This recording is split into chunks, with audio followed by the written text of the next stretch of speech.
toboggans, I couldn't tell. But something happened on the Tripod Trail. Giants and dragons are corrupting us all.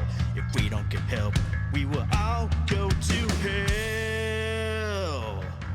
Did you hear the news out of Wayback Cave? A big holder tried to make us their slaves. My players trying to control our brains.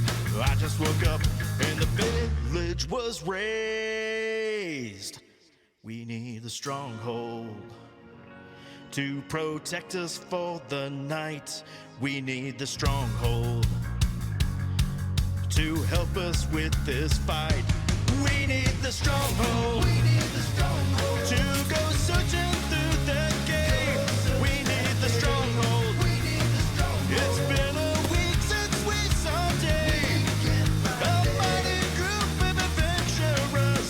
They're savage as hell, but they may be mad enough to get us through this spell. When they are together, they are the Stronghold.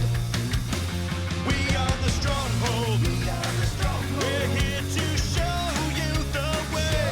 We are the Stronghold. We are the Stronghold. We might just have to save the day. We're just a group of heroes, yeah. We're big and we're small. We may not be the best in town, but we answer the call. When we are together, we are the Stronghold.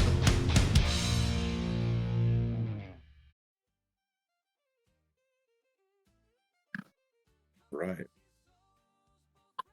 Cool. It is hiccuping just a tad. If anybody else notices it, if you guys can watch just a little bit. Is it hiccuping still? Oh, okay. Welcome. Oh, that's my serious face. All right, welcome everybody. We're gonna kick off our epilogue. Thank you so much for showing up for episode 101. Goodness gracious. And that's just this campaign. Yeah, I gotta tell No, you. that's not just this one. No, that's all three. All three. Are we Storm King's Thunder. all three? Episode Oh, they 101. added to, no, but including Tiamat, because we don't add that to it, do Oh we? no, that's like hold on. Yeah. Let me see. Anyways, I digress. Super stoked to get all of you guys into this position today where we're lucky enough to be able to finish a campaign. It's actually kind of rare. So thank you all for your time here. I'm looking at Twitch instead of you guys. Thank you all for showing up dedicated every Wednesdays. Thanks everybody in chat who stuck it out. Auntie's there. Kind of motoed it, or kind of mote today. You're gonna have to tell me how to pronounce that. So kind of mo today. Kind of mo today. All right. And Hey, Cabracho, good to see you guys. We're gonna start our epilogue. You're hiccuping, homeboy. Is he hiccuping for you guys? What? Yeah. But we're gonna continue our 9 and 8. We're gonna pick up our campaigns after GaryCon. But today, these folks are gonna be in their epilogue.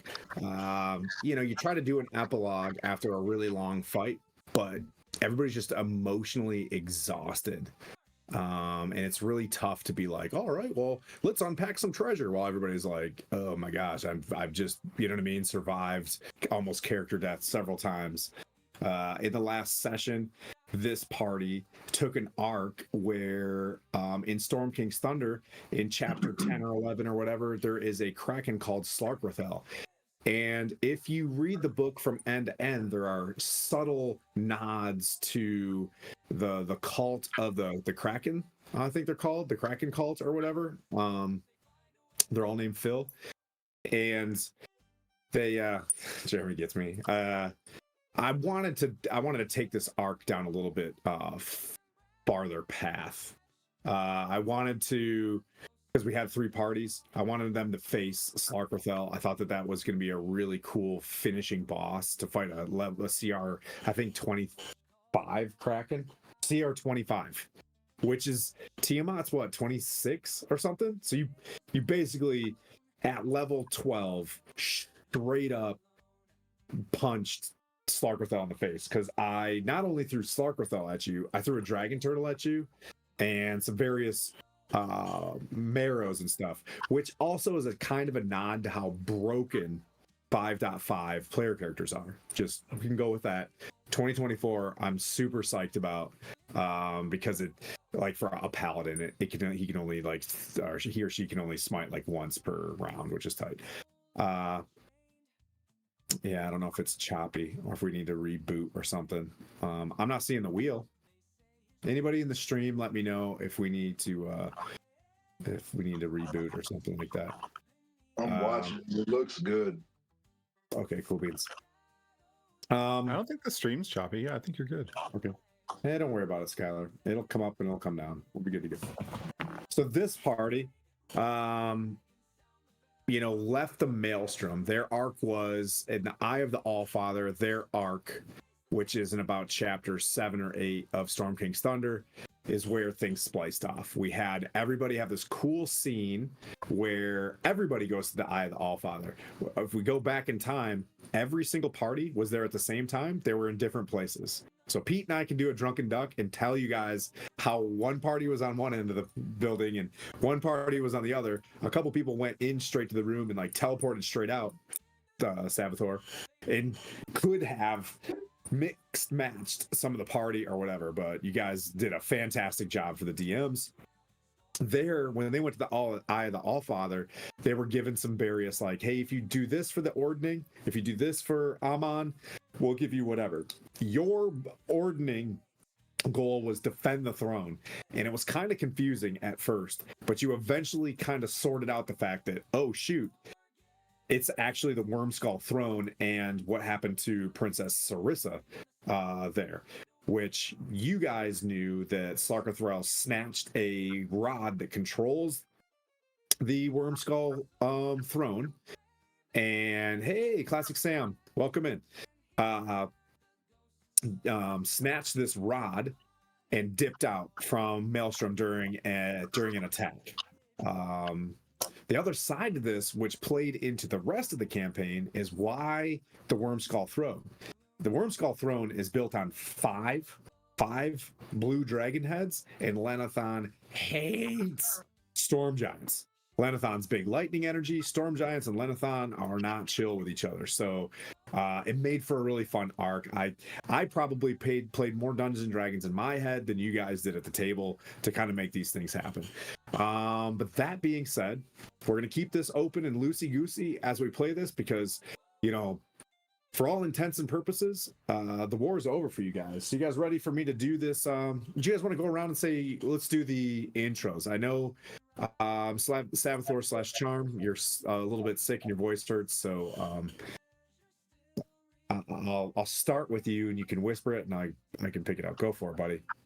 What do you got? Yeah, hello. Sorry about my voice. I have been saving it all day for tonight, powering through a fever, but I am Sabathor, Baneray, and most recently discovered to be the son of the World Serpent.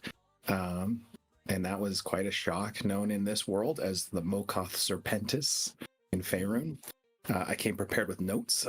You beat me, I know that. But yeah, I'm happily playing a bard to support my party, and pushed it to the limit last session. If you haven't watched it, please watch it. Treat yourself to some popcorn and watch it. In any case, yeah, I'm Charm. Find me on Charm Fantasy, but more importantly, the future is looking bright with my opportunity here to DM for Stronghold coming in April, doing a campaign funneling into some pretty amazing collaborations. But you'll just have to stick around and watch. But you will see some of these beautiful faces. I've also snagged you a potential couple cool special guests that I got to talk to. Yes, I'm available. Like, I'm too available. It's a problem. So anyway, I'll pass it on to the next of many more talented people than myself. All right, Jeremy, and then we'll round it off with Tori. Jeremy. Sure. Jeremy, Old Men Rolling Dice on Instagram. I DM here every other Thursday on Stronghold. And the opposite Thursday, I DM on my own Twitch channel, running some Castles and Crusades right now. And when I get back from GaryCon, it looks like we're going to have a Vampire the Masquerade game starting up on Tuesdays, I think. On Tuesdays. So You got to do it. So it's been a vampire game that I've been running sort of like mini, like 6-session games in over and over again, and now we're gonna run something else a little longer. I actually want to talk to you about something that was you did Aliens. I kind of really wanted to talk to you about a potential Star Wars one, because you're kind of really good at break. Yeah. But I want to talk to you about that. There's 2 different campaigns that I was thinking about, and I don't mean to railroad your topic, but a Napoleonic campaign and a Star Wars campaign, because I've been told that I need to step farther out of my comfort zone with regards to playing. And I would be down to run some Star Wars. I actually have an older version of Star Wars, the role-playing game. Pretty good. Would be sick. And I still need to experience DM Jeremy as a DM, because I've heard nothing but. Man, I got to tell you, I've never seen someone so aptly be able to describe a room off their cuff. That's 100% something that, like, the Mercer effect can do. Like, oh, by the way, let me just theater of the mind this thing to the point where you feel the dripping of the water, and you know what I mean? Like, immersive. What are you talking about? You have a very simple technique of describing a lantern or something that instantly, if you have an imagination, like, you're already in there. Well, thank you. You don't describe it's not like you describe a lot, but everywhere you go, you describe something in there, and it's just like, oh, the less is more. This is making up for all the arguing we've been doing before coming on here. Lover's quarrel. Yeah, I really like that. Thank you. I'm not going to say anything else. I just want to leave it on that. That was very nice of you to say. Thank you. Yeah. No, really, sincerely, that was nice. Thank you. You're welcome. It's true. I followed you before you knew me. This is true. This is true. Tori, what you got? Let me grab your book. Hey, I am Tori Q Hill, writer, creator, and of the network comic series. I need to come up with a better name, but Network The Quickening. Angels aren't perfect, especially in this book, but they kick butt. Yes. I am now working on Network Chapter 3, Book of Cain, and we have our very own Charm, aka Arian Scalise, as the writer of this book. It was my man wrote I was talking to a buddy of mine, and basically he wrote a TV episode. Okay, so we might even use that when I go out to LA. But anyway, point taken. The point is that I'm Tori Q Hill, creator of the Network Comic Series. Very excited to be sitting here right now. It's a little bit bittersweet because I'm gonna have to focus a little bit more on some other things, so I won't be around for a while, but I'll pop in here or there. Yeah. Hopefully my character stays alive, because he's going on on a journey to find his parents, who he found out was alive. So he's going to find them, but he knows that they're in a very dangerous situation, and he has to do this alone. That being said, like I said, this is bittersweet. We killed the Kraken, Slarkrathepilogue. We knocked his butt off, but I'm gonna miss these guys. Kraken butt. Done. Skylar, what you got, buddy? My normal thing. If you like the intro and you like the music, I'll pop a link in here. You can listen to it on Spotify or wherever you get your streaming music. And looking forward to GaryCon and playing speech. No speech. This is the last time we get to play together for a while, man. Dude, I love playing. I love playing with these guys. It's so much fun. I play Blandina Silveranth, Elsa the wizard, the frost wizard, basically. I mean, I'm gonna be here for. I run the stream on this end, so I'm gonna be here forever. So you guys are you ain't gonna miss this face anytime soon. Yeah. But I'm looking forward to GaryCon and see what happens afterwards. So if you're there, say hello, please. Yeah, you'll see Jeremy at GaryCon running tons of Castles and Crusades for Trollload Games. Super jealous, Chuck. But I'll be running I'm already got super mega hard anxiety about the 2 sessions that I'm going to run. Starting to pull all the players in Discord now to kind of build up the map, but it plays into the map that I showed these guys earlier. Oh shit. Yeah, so you're not gonna these characters aren't gone after this. We're gonna do a series of super shots where the all-stars will come in and do a 3-session bad guy and then level up to keep them going for a while. So what'll end up happening is Cord or Tempest or whoever or Lady Lariel is too busy holding up the rest of the world. We'll be like, hey, we'll go into Discord chat, as I said, like first person to hit the button first is in the fight, and then the guys will show up. I'll do a better job of projecting for you guys, but these characters aren't gone. That being said, we are getting ready to start a whole new arc. In a little bit of today, we'll describe what's happening there. You guys ready? You guys ready? One second. I totally forgot the Stronghold hoodies and t-shirts created. The ones that I'm gonna do they are coming this month. They are coming this month, so be on the lookout for that. I'll make sure Tim has what he needs to put it on his website, on the Stronghold website. Yeah, but they are coming this month. Okay, 100%. In the chat. Wait, 100%.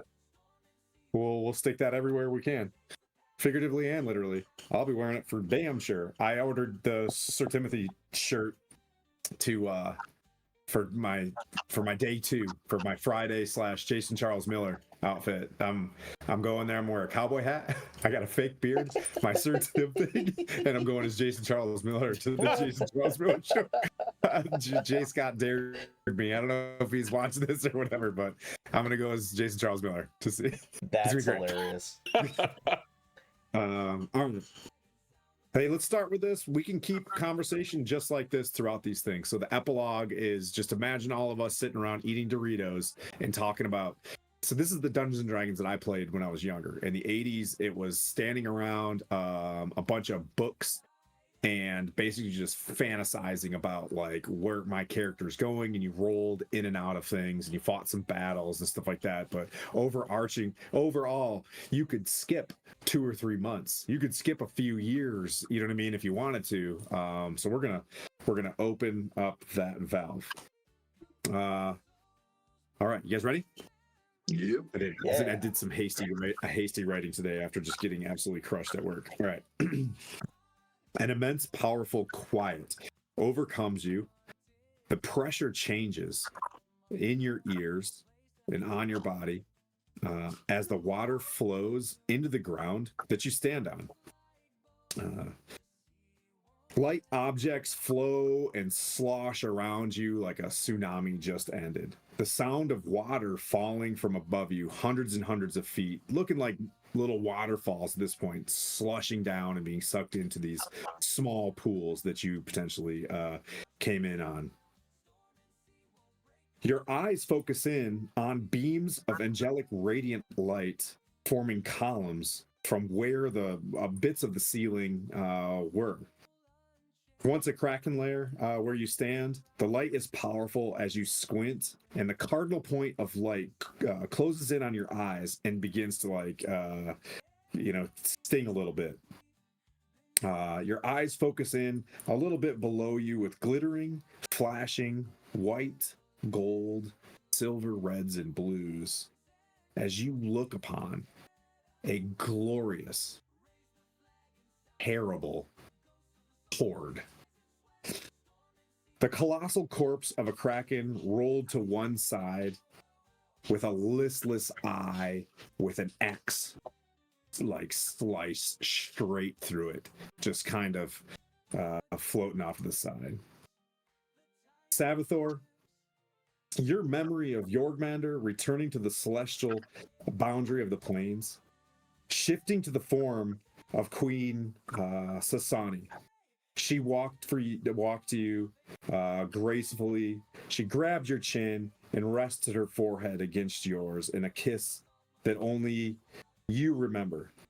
As you open your eyes to the warmth of a feeling you not often got, but you anticipated and you felt as your mother's love. As soon as you open your eyes, she's gone. You know that she's loving, but duty calls. And it all makes sense now, as you are a demigod. It wasn't abandonment. She had a duty beyond anything that you can comprehend. Torn Bokath, you see these giant astral forms of your gods, Tempest and Cord, nod and return to their battlefields and arenas. Flame Tongue stands over a great sword and just sits there and eyes the room. Blandina, a crow, comes in through the arc of the light, spins around the light, sets on top of the Kraken, does a little crow hop, hops back from you, but you kind of notice this as a fantastic bell rings out above where the light is. Shadows of clouds booming away to the west in almost like ripples, as you can see up, like there's some sort of epicenter. This bell, a powerful bell, a deep bell, as you hear in a very deep voice behind you, Tharlan, it is done. The ordning has been restored, as you hear large footsteps kind of splashing forward. Tori, you still have Twitch on? I do. You turn it down. I think my volume is off. Oh, so I'll see a little bit of a. But did you guys see the room? You guys see the room kind of in your mind? Imagine this huge, where it was all floating and stuff like that. Now there's no floating fish flipping and flopping on the ground or whatever, right? Like that's kind of gross. But you do see Tharlan taking these big orca and just dropping them back into these pools, which were like kind of funnels that went up into this place. But the pools still lie there. There's some sort of feedback. You guys picking that up? Someone's got. No, Yeah, it's me. It's me. The same thing happened last time. Yeah, I think it's just your mic's picking up your speakers. That's all. You just might have to turn your speakers down a bit. Yeah, cool. So you see Tharlan grabbing these things and like dropping them in in these pools.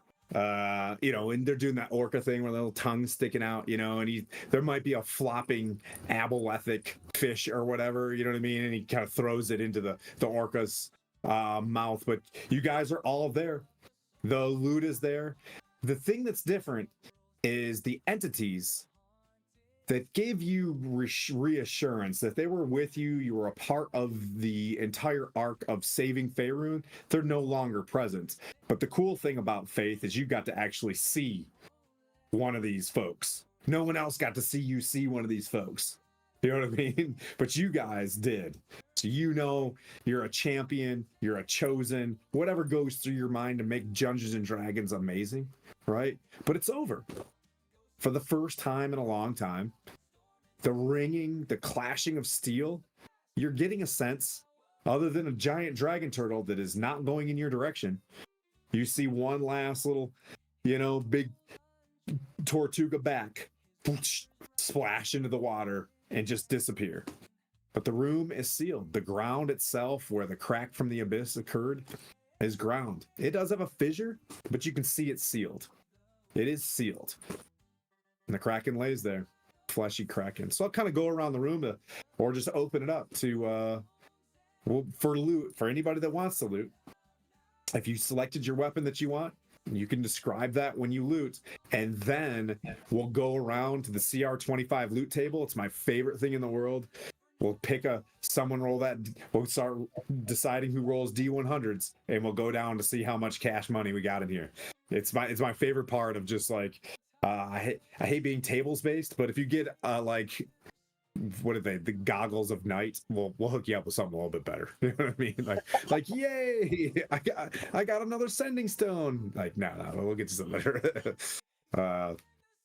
But yeah. So you guys pop in. We'll start out with Blandina, who the last I remember is you prestidigitated yourself.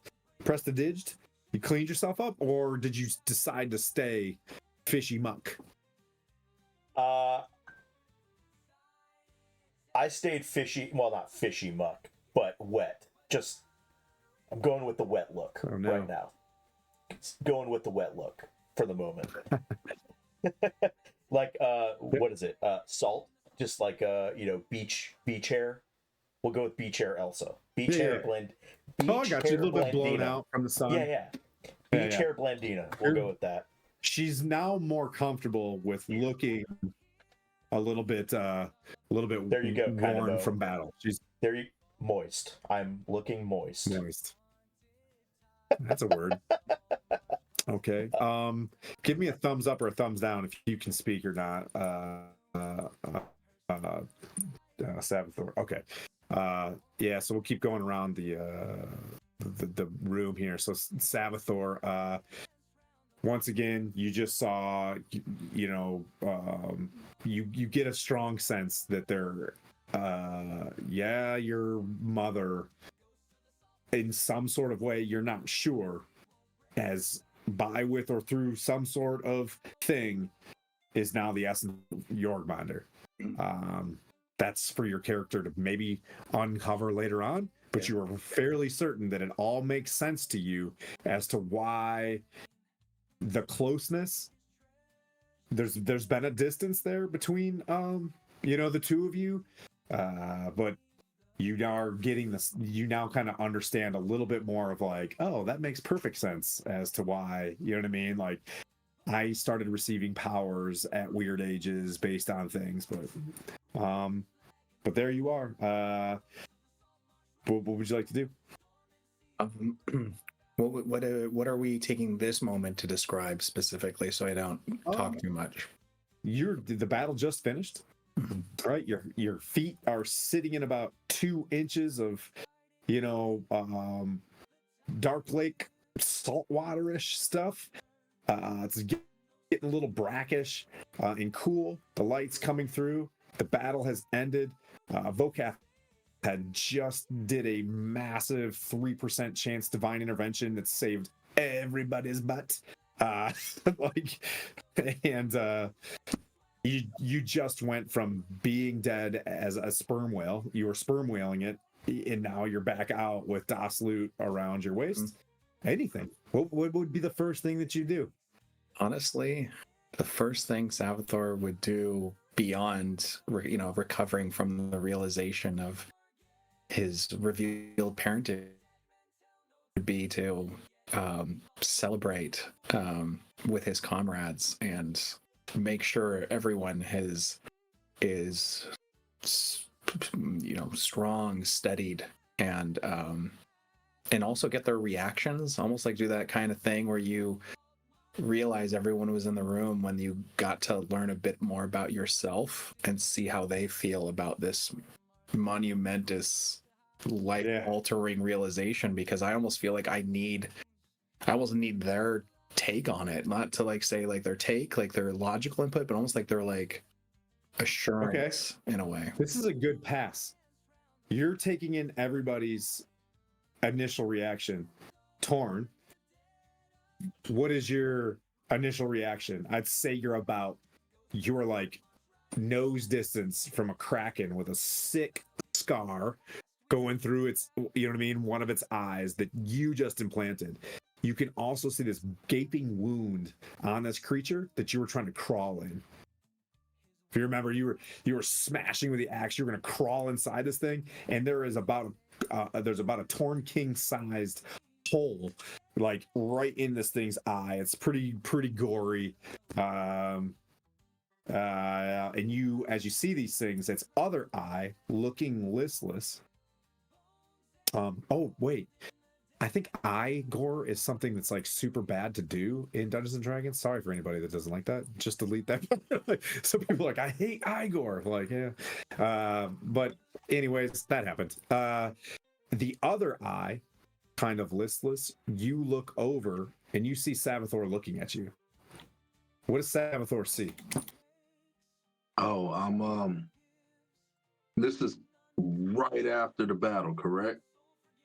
No time has passed. This As thing. soon as the battle died. happened, it's almost like the Kraken itself is so magical that it was able to suck up all of this water into a higher elevation room and fill it like it felt like you were inside some sort of other lake portion of the Dark Lake. So as soon as Slarkrathel died, boom, all the water just comes splashing down. Now you are super 900-pound deadlift, you know what I mean? Ronnie Coleman level strong. Like this water is not bothering you. You just kind of grab, you stick the axe in its face, hang on, the water slushes down into these tubes below you. And you see this axe wound, and then you look over in this other eye, and that's where you kind of are a little bit startled for a second, because you see your friend Sabathor as you were just raging out. You see a friend. Everything was war.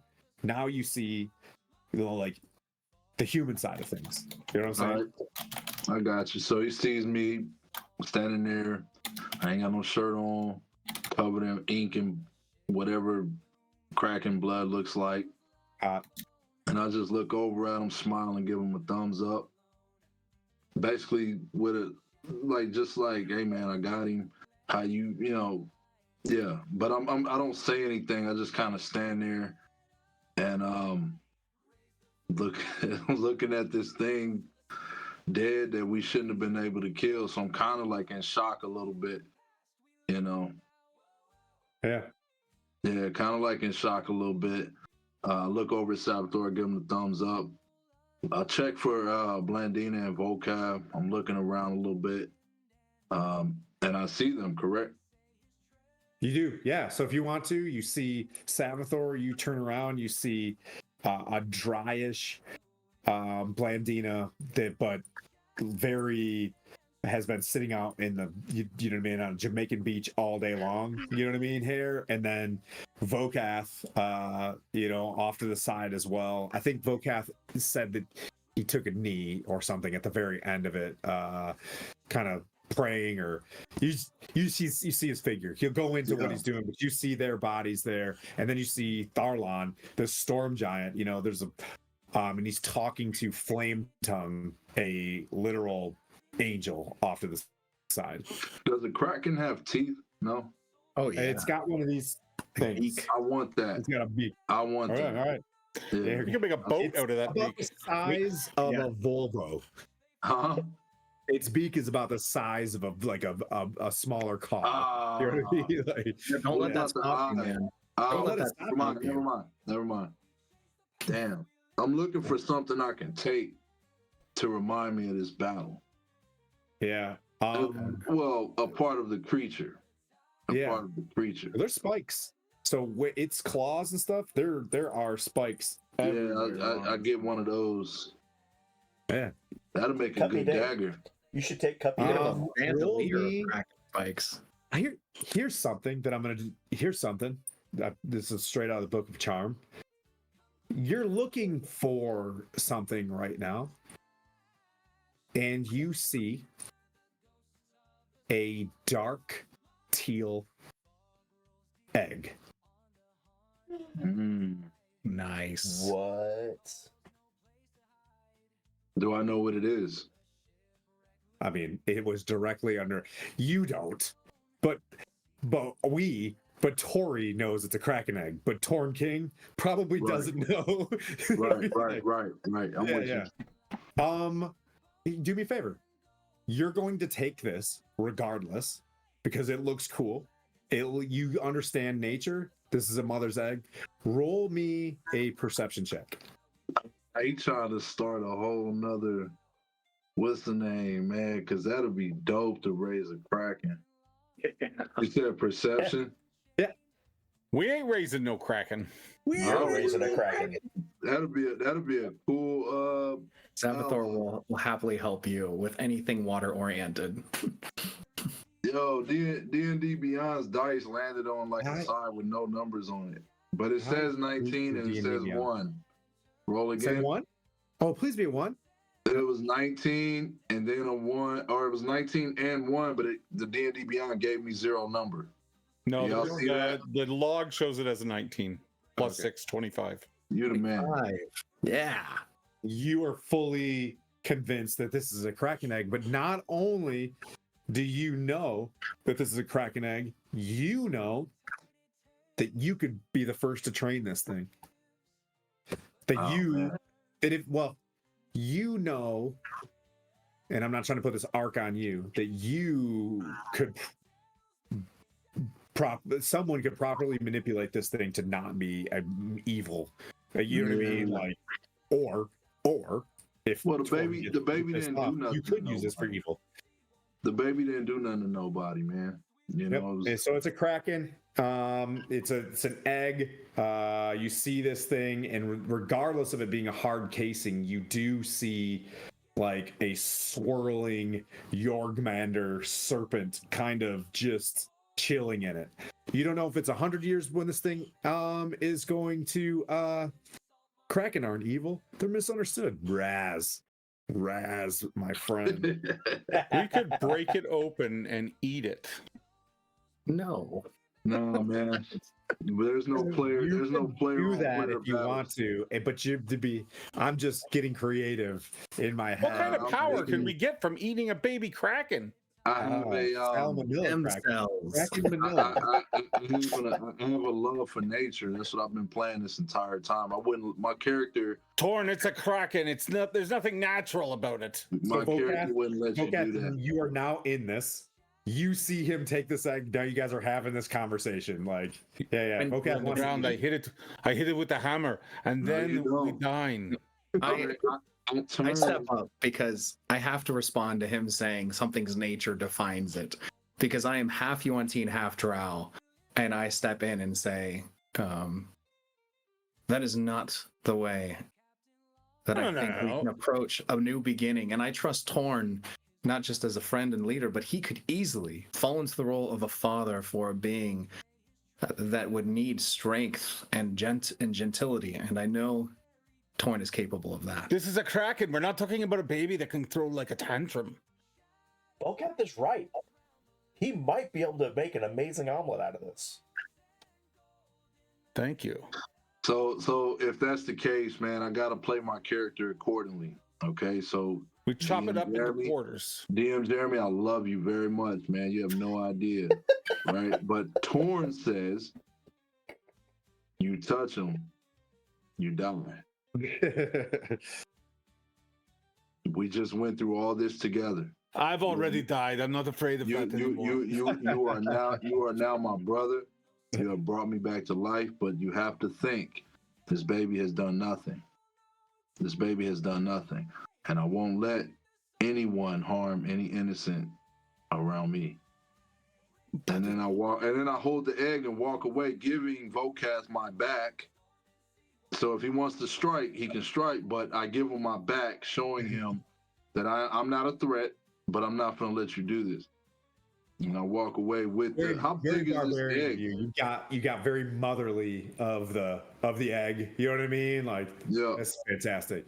Vokath, you see him do that, right? You know, and I can tell by your facial expression, like, oh, you know what I mean? Like, yeah, you're good. You know what I mean? Like, Enjoy your egg. Go and sit on it. I like the Oh, Three man. Men in the Kraken arc. This could end up being campaign 3.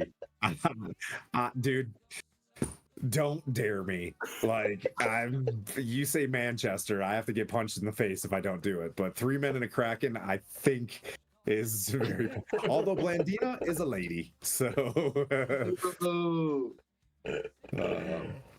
I could be the friendly There was lady. a lady and 3 men and a baby. Yeah, in the There neighborhood. is. That's right. That guy just died, didn't he? From Police Academy guy? Steve Gutenberg? No, I don't think Steve Gutenberg was in the LA fires. That's right. I was like, I don't think he died. Yeah. All right. So His career may have, but I don't think he died. No, they're all still alive. who's that? Oh, so Vokath, that just kind of occurred where you just saw there's potentially someday another Kraken involved in the mix. Intel level 50,000. You know what I mean? Like, what are you doing? The battle just ends. Savathor, kind of just, you see him taking a look at folks. Blandina's doing Blandina stuff, classic, you know what I mean? Like shaking it off like a dog, like getting her book dried off and stuff. And Vokath, what do you? I'm also going to prepare a nice mochaccino for everybody. And Nice. I'm not drinking that.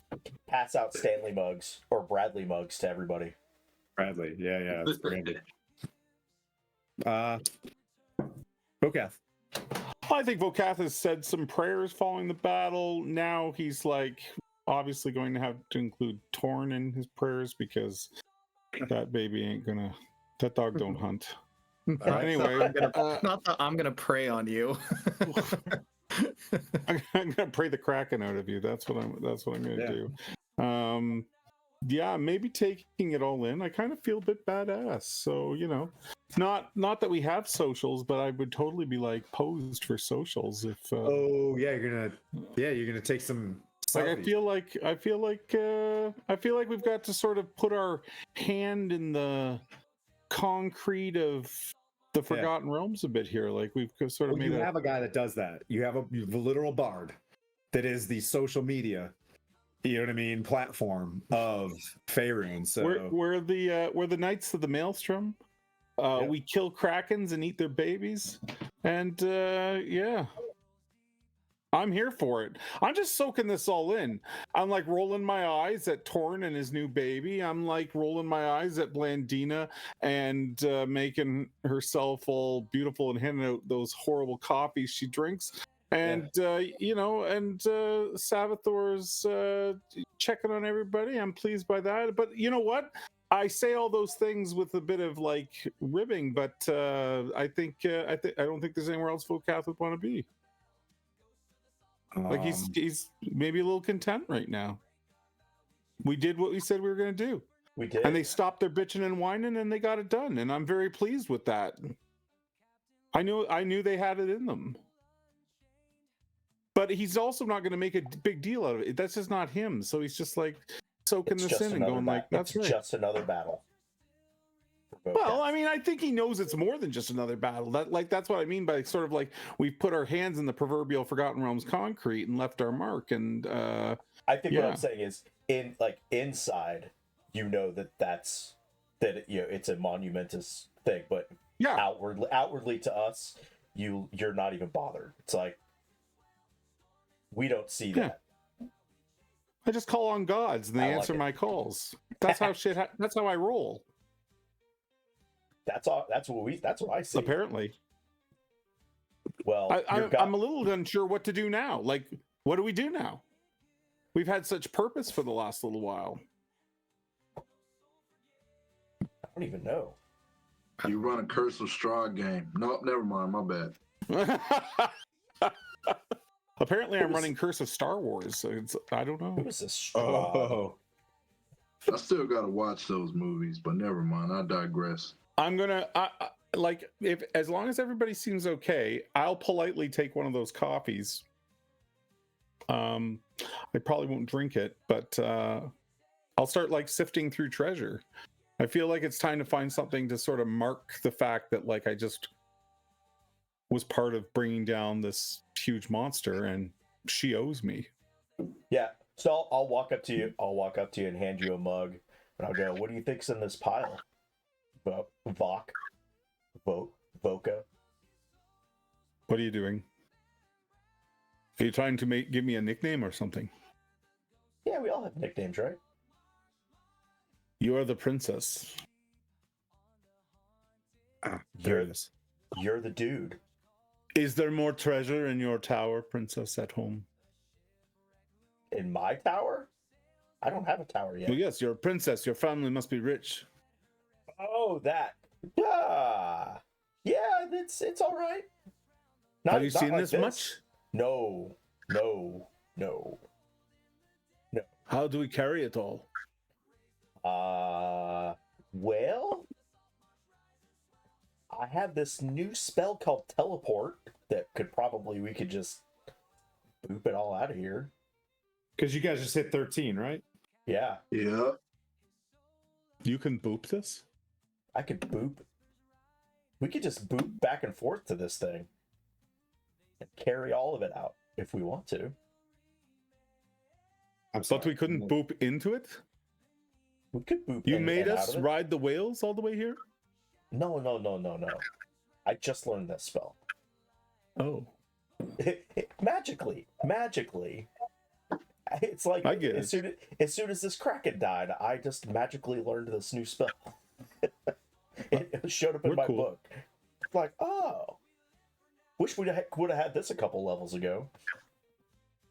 We should prepare ourselves for the next chapter as I collect ink to write our story from the Kraken. Hey, Oh man. As I'm putting it in vials carefully and tucking it away in my Oh. bardic bandolier. You know what we should do? We should get tattooed with that ink. All of us. Magic tattoos from magic creatures have true power. You're not wrong, Vokath. I just thought it would look cool. We could all have a tentacle hidden somewhere on our bodies. Well, maybe a snake. Okay. A snake with a hammer in its teeth. It would Yes. be- Yes. We're working on this. This is it good. wouldn't be very princessly of me, but you know, for you That would be guys, badass. I will get a neck tattoo. What? Nice. You could have No. said the back or something. Blandina, that will hurt. That will Like, hurt. Like right behind the ear. You don't want it there. We'll have maybe a magic staff that the serpent is coiled around. As I start like illustrating like a sketch idea. That's pretty Uh, sick. You guys are gonna get tattoos when this is all over. And That's then I dope. look at Torn thoughtfully and I say, Torn, you care so much about animals. What animal would you feel represents you in a tattoo like this? Or what image, a weapon, perhaps? Why is it a magical tattoo? It will be a magical tattoo invariably. Only the best that can protect my friends. I will search far and wide with the Silver Fang Trading Company to make sure. Well, I would say that being that this is the fiercest battle I've ever fought, and it raised me to a level to where I can now face my past, and I get to walk away with, comrades. I would say it's only befitting that I get the Kraken, Mm, the image of the Kraken on my back. Try explaining that to the baby one day. well, Yes. So what are you going to say to your little baby? I killed your mom. That's exactly what I'm gonna say. You're going to tell her that? Eventually. I just want you to know the giant that killed my mother. I will kill this giant one day. You don't want to tell it that you killed its mother. best to raise a creature of this power with honesty and truth. You are the mother now. Blandina called you a mother. A bad mother. Think of it. But yeah, nah, I think it'd be fitting for me to get All right. it's called the Kraken in D&D, right? Yeah. Yeah. Yeah, so it's befitting that I get the Kraken. All right. Yeah, I think this is a good idea.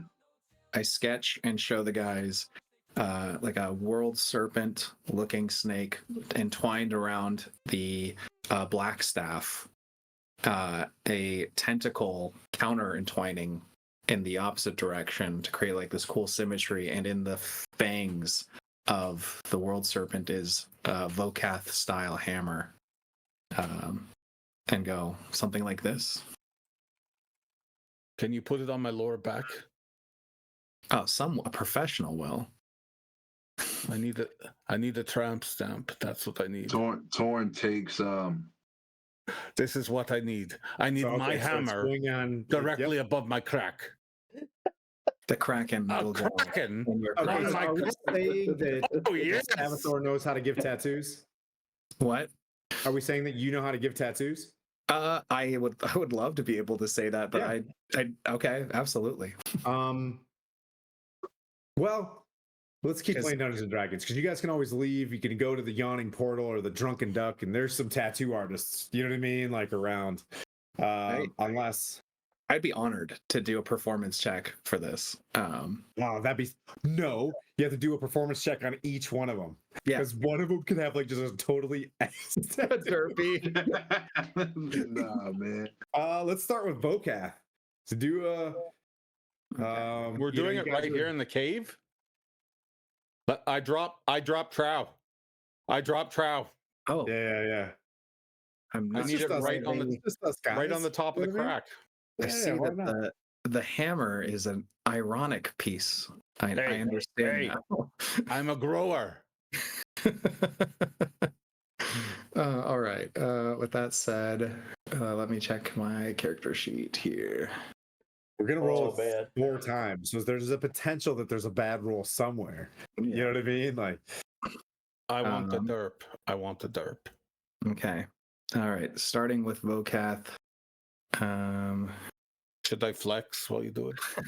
All right. I got a 10 total. 10 great. total. Right in the Well, yeah, soft I don't- tissue. It's your I mean, first tattoo, so it looks very green ink. You know, Wait, pirate, wait, can I you cast know, like guidance? the sailors from the 80s. Guidance. Oh, I and pray also, Tempest. would someone be giving me the help action at all? I don't know how to do that. Like holding the supplies or Yeah, just something? roll a d20. Okay. There we go. 23. There we go. With guidance, that's 25. No help. 25 Okay, for Vocath. Not bad. You can't see it yet. How are you seeing? I'm looking over my shoulder. It's a tramp stamp. What are you, a giraffe? Fair. I can see it in the glint of your eye.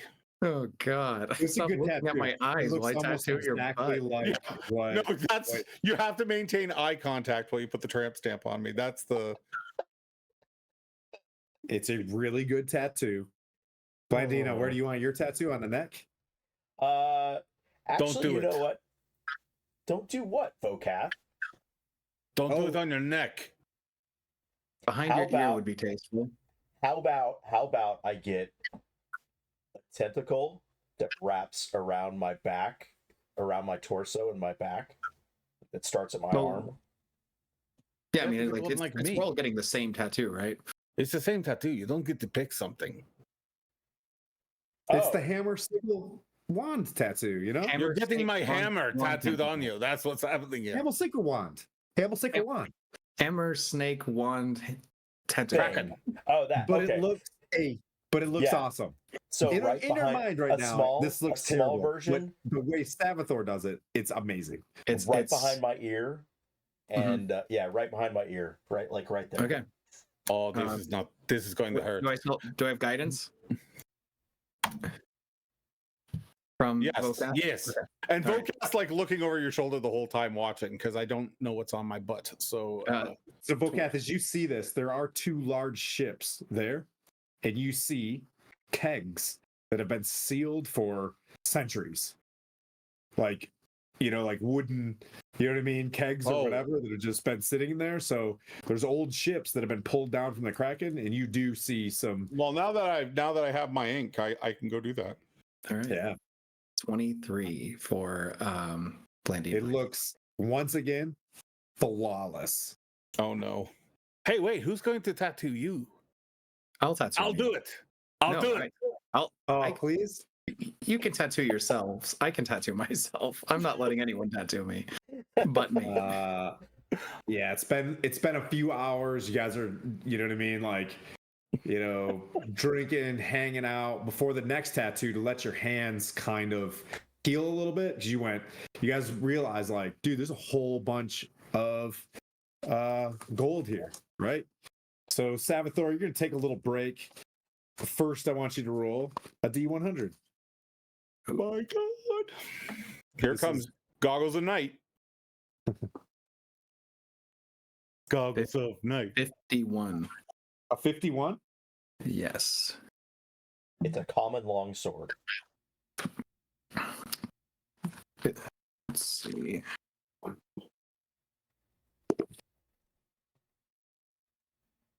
Provided There by we the go. White Wheel. Okay. Yeah, you just kind of resting your hands there. You see you guys start looking at the loot while he's resting. We'll go to Skylar, roll 3d6. 3d6. We'll roll a cheese dice too. 11. 11. 3d6. While this is going on, while Vokath is getting his tattoo, you walk around and you collect 11 1,000 gold piece gems.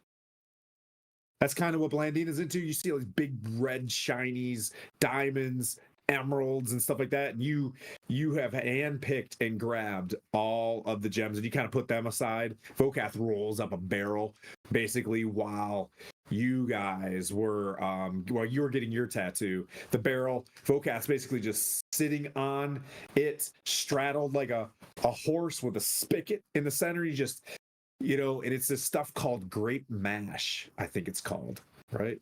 Stomp something, grape stomp. From Barovia? It's from Barovia. Yeah. It's from Barovia. Or it was on its way from Barovia somewhere, but obviously got kraken. Torn. While they were going through this is super important. I need you to roll the most important die 6 you've ever rolled. Oh. Uh-oh. It's just a die 6. The purple grape mash. 3. That's what it is. Purple grape mash. Yeah, that's what it says on it in Barovi's. All right. 3. Yep, I got you. Ooh, interesting.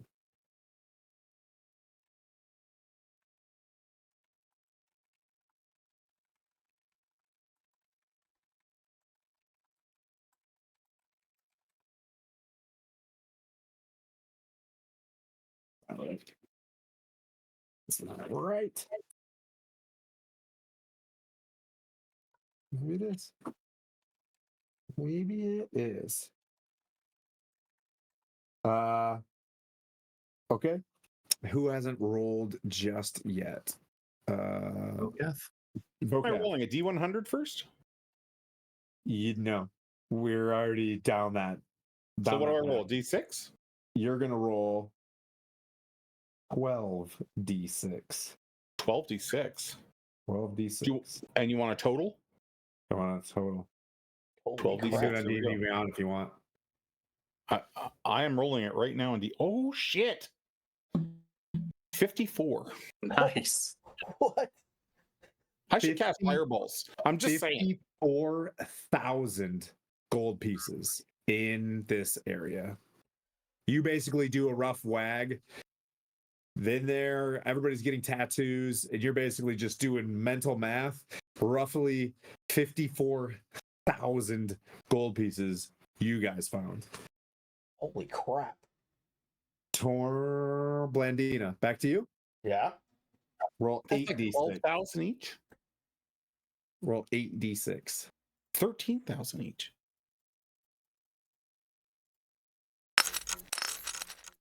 Oh, that's a good 39.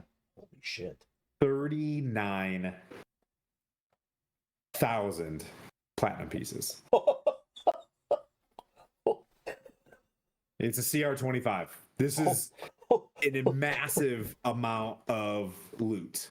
I rolled So that was 3 6s on that.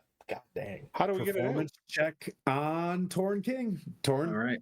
do you consent to a tattoo of staff serpent hammer thing? Tentacle. And guidance.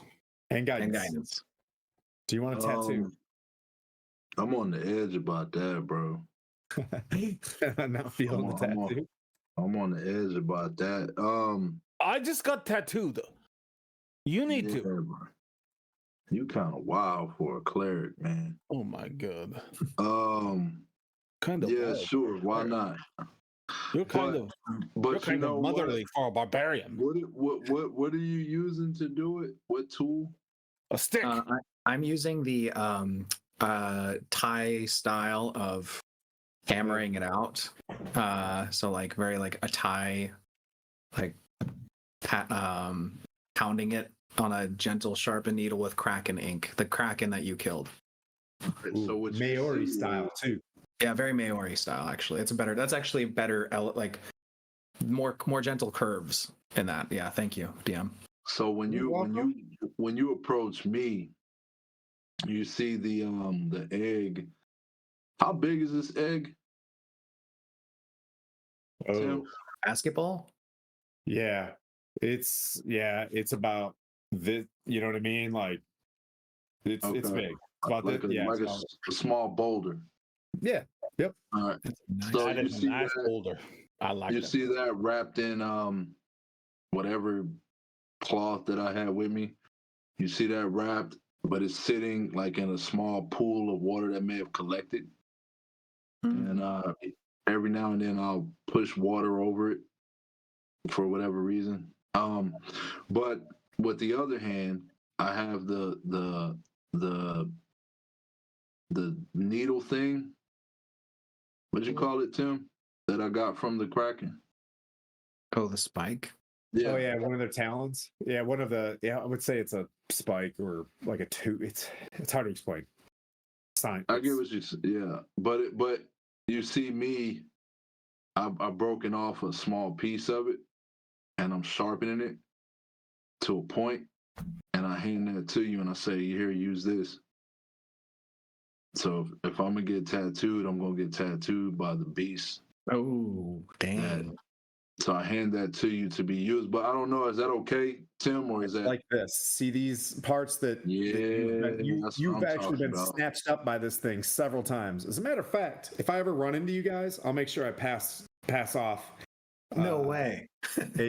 Cool. Yeah, this will be next year's Christmas present. Don't let me forget. I'll pass out one of the Slarkrathepilogues. We'll put like a little plaque that says Knights of the Maelstrom on it. Hell yeah.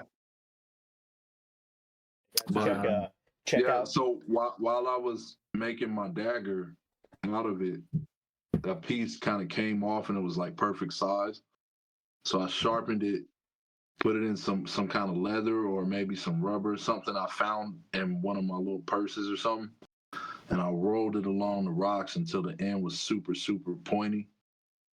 And I handed that to you to tattoo me with that. Ooh, nice gift. All right. Basically just solidly man gifted you something. You know what I mean? Like this is cool. This is a good moment. Yeah. So you were watching about 4 hours of tattooing happen over here. And while that was happening, he was crafting this thing. When it came to him, he's just like, boop. All right. I will where do you want it? Back. On the back? Hell yeah. Do you want the staff to go up your spine? Full back piece. Do it. Yep. You got All it, right. man. Ooh, you're a glutton for punishment, barbarian. I respect that. I feel no pain. No, that's not true. Check out the Discord chat. Oh, you got me made a tattoo. We posted in whatever in for Slarkrathepilogue in the picture. I'm sounding bossy. Oh, if you would like to. Yeah, can I see it? I would like to. Yeah. I didn't even think about that. Perfect. Oh, also, and this is Tim and Dragons here. If you get the tattoo and you're like, I don't want that tattoo tomorrow, you didn't get the tattoo. You know what I mean? Like, yeah. Why is it poison? Character agency is super important. Dude, that is sick. That's dope. Can you save that? I might get this tattoo. Just My Shadows crew are considering getting a tattoo at the end of our Ooh. campaign as well. It's been going on for 3 years. I promise you, if one of you guys sees me and takes me to a tattoo parlor, as long as you get it as well, I'm getting that with a you know what I mean? Like, Yeah. All right. All right. So what'd you roll? Dirty 20. Okay. Which ends up being like, oh, okay. Total. So, yep, you're working on this thing and looks just like that. After 3 times, you know, you're almost proficient in tattooing. You know what I mean? Like at this point. Yeah. But you started, you know, having a couple of the super great mashes. You know what I mean? Like you had to stop once in a while and kind of clean it up. But it looks great. It looks fantastic. Would you allow me to add my proficiency after like the 9 hours? Yeah, Cool. absolutely. This is why I like you as a DM, so that I can, you know what I mean? Like, yeah, it's the characters play Dungeons and Dragons for you when it comes down to it. All right. Okay. So you did that. Mhm. 3 tattoos are done. Vokath rolled last. Sabathor, you're going to rest out your hand a little bit. Yeah. And you're going to see, after you do this, you're going to see a sword inside. You know, like you see Vokath just like 1,000, 2,000, 3,000. And as he does I can't this, count that high. you see a hilt inside this thing kind of buried, you know, standing up, and it's sitting inside. You walk up to it, you go like this a little bit, and it is sitting inside an anvil. Shit. Okay. Anvil. It's like, Do I recognize this with any kind of aspect of? have been told of a king once sold I at love the that movie. time of something. If you don't know the song, I hate you. I love it. I love what you're doing there. We're brave and bold. That's where it all started. Soundtrack. Arrived in London. We need a soundtrack, bro. Straight up. Holy We can shit. call you Wart. What? Yeah. Do I recognize this as anything connected to the World Serpent? Yeah. and It is what you, right? Because of the tyranny of the book, what Tim does in Dungeons and Dragons is, you've reached level 13. What did you find? Wondrous and below. You know what I mean? Like, we're not going to do the Ring of Winter. You didn't just find the Lord of the Rings, but yes, you did find something pretty damn epic. And you said you reflavored the Sword of Zariel. Yes. Ooh. And it was so if you guys are seeing if I may like flavor it, Dude, have at it. it is more a gift left over from my mother than it is something that was here in the Horde. And it is a sword magically fused with one of the World Serpent's fangs. So it has a long, sharpened edge, and a curved, almost like a like a dervish, like a long scimitar, not a falchion. Oh, I was going to But- say something fashion, but yeah. Yeah, not a two-handed, but one-handed, like a dueling, like a thick-bladed, wide-bladed saber with a Dope. curve. Nice dope. And the handle is wrapped in the same style that the Japanese wrap with snake skin instead of leather. And the hilt is fashioned into 2 entwined snake heads bearing their fangs on the crossguard, so that if like in melee I need to like disarm someone and we're locked, I can bite into their arm with the snake fangs of the crossguard. And the base pommel is a mysterious, very almost obvious black pearl, beveled in a meteorite base. So it's like a black pearl that has almost like a shine that almost feels like there's like a light, as though you are looking into the depths of the ocean at the Dope. black pearl. This is a And great book. But yeah. I say, with this blade, I take the divine path of my ancestry, and I set off to raise a kingdom liberated of the ocean to serve all who seek home in the sea of fallen stars. I will make my claim in a kingdom underwater at the center of the sea, where I shall challenge slavers and pirates and anyone who dare trade human life for coin. And any human life spared can call themselves a citizen of this new place that I shall carve. I cannot do it overnight. I will make great deals as I have put in the work with the dwarves of Mirabar and the Mithril Hall, and creating trade between them. And with this newfound wealth, if you will all allow me, I will make a home for each of you if you so wish, or we will fight and stand in the center of Faerun.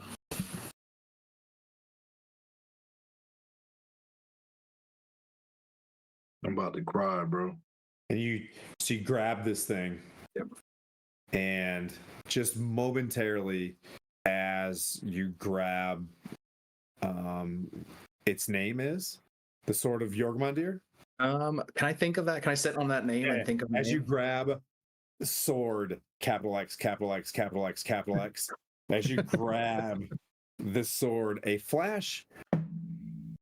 You see, a jungled ziggurat.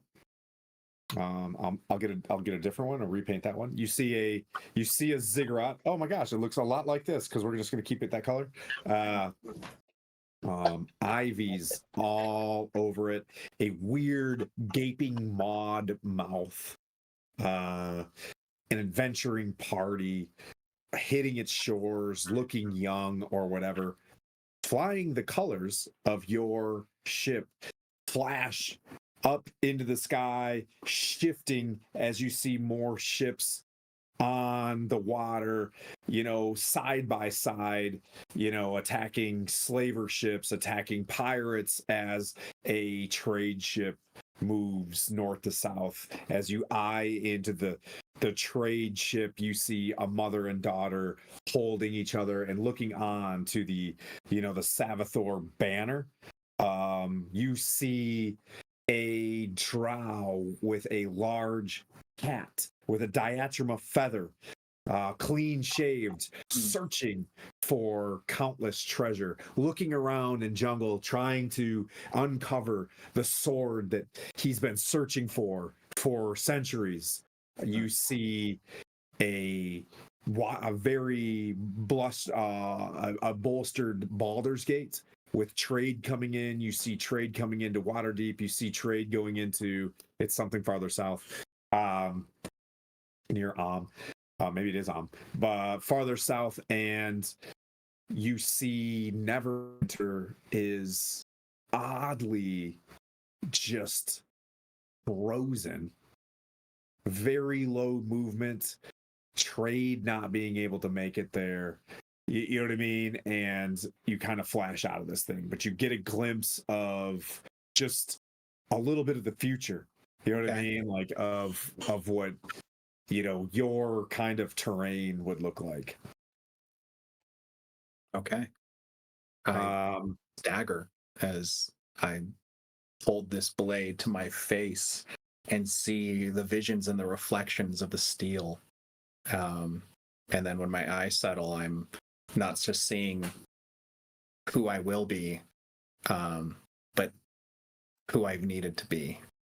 And I will then arc the blade just gently and see my allies. And I'll take a sigh of steadying present, like fighting the anxiety of the future and the expectations and the work that needs to be done. I will test the blade out and do sword forms, much like Jarlaxle had taught me as a child. Yes. who else has a crafted piece of gear? As he finishes up the tattoo, you're kind of good to go, and you can start thinking of how you're going to tattoo yourself. Blandina, did you have a thing? Yes. Okay. What's the It thing? was Where is so it? It could be somewhere. It could be caught inside the Kraken. Where do you find it? I just see, so as I'm walking around amongst, this is what, 80, 90, 93,000 pieces of gold and platinum laying around here. Amongst the platinum pieces, I see a glinting, piece of fine fabric, which, I'm Blandina. I love fancy clothes. I go, ooh, this looks interesting, and I pull out what looks to be finely filigreed robes of blue and white and silver, and I'm gonna throw up an image because this is pretty sick too. Open a tab. Stupid download. Yeah, Burly Earl, Jarlaxle. We all know Jarlaxle. Jarlaxle banged a god.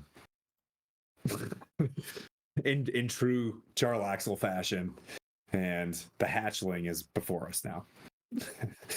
So as I walk up to this and pull this robe out, what you guys have seen me wearing of UGG boots completely disappear. Mhm. And you see these robes kind of flow over me. And if you guys, I don't know if you guys can see the image in Elsa. Yeah. basically Elsa. Basically Elsa. So these are the robes of the Winter Mage. Oh, I know what you did. Yeah. You see Torn. I don't if anybody was to look at Torn, he's smiling like a big brother looking at his sister. Just come into greatness. And I feel pretty again.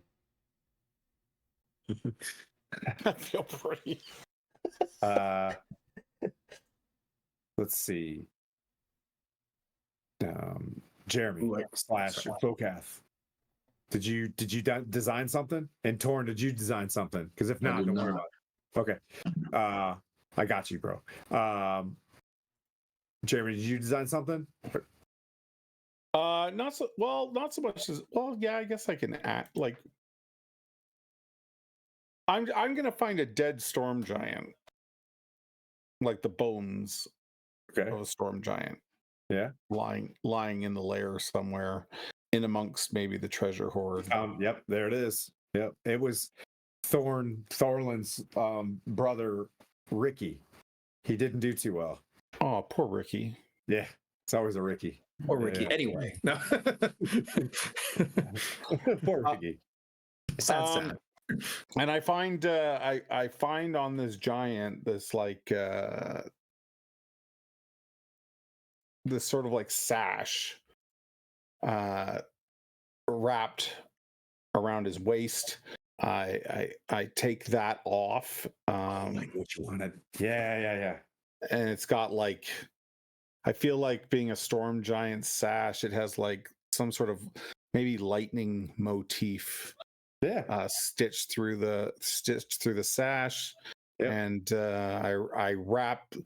Clearly, I'm not the size of a giant, so I wrap it around. That goes around And a it couple. becomes your size. Yeah. As you have And then I received. like I tie a very like ornamental knot in it. Ooh, like a And, hussars, like that cummerbund hussars wear. Oh, Yeah, something like that. And yeah, that's my belt of storm giant strength right there. you got it. You are now. Hell yeah, dude. What are they? Yep. Dude. 29, 29 strength Hell yeah. as I cinched that baby up. Yep. The super shots, just so you guys know how powerful you are, they're going to be about a 3-person party. So like I think with 5E rules, you have to have smaller kind of parties for the higher level situations. But Torn, regardless of not being able to find something that you want to flavor, we can flavor the Blood Axe if you like. We can. You do possess a Kraken, so that is a pretty awesome. You know what I mean? Like pretty awesome thing you got there. But we'll switch gear before we start rolling for the spicy loot, which I'm gonna give everybody.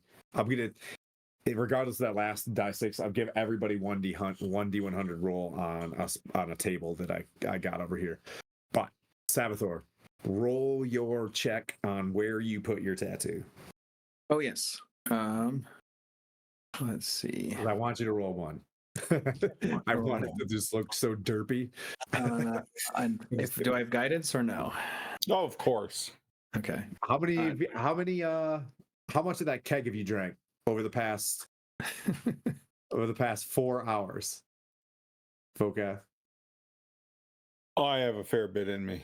roll me a Constitution check on this guidance. Oh, okay. You're Fair. coming at you, charm mode. I'm just gonna fail this so I can No, watch this fail. it's Hold just on the a fun second. part because you have to be like, "Hey, give me guidance," and you have to be like, "Oh, yeah." Oh, I rolled pretty good. 19. He's storm giant strength. You know what I mean? He muscles down. He puts this thing on. He feels a little bit sober, like he just had a first Jaeger bomb, and he walks over. Solid guidance. Okay. That is a 25 without proficiency because I haven't added All right. that yet. Where'd you put it? Oh, that's a good question.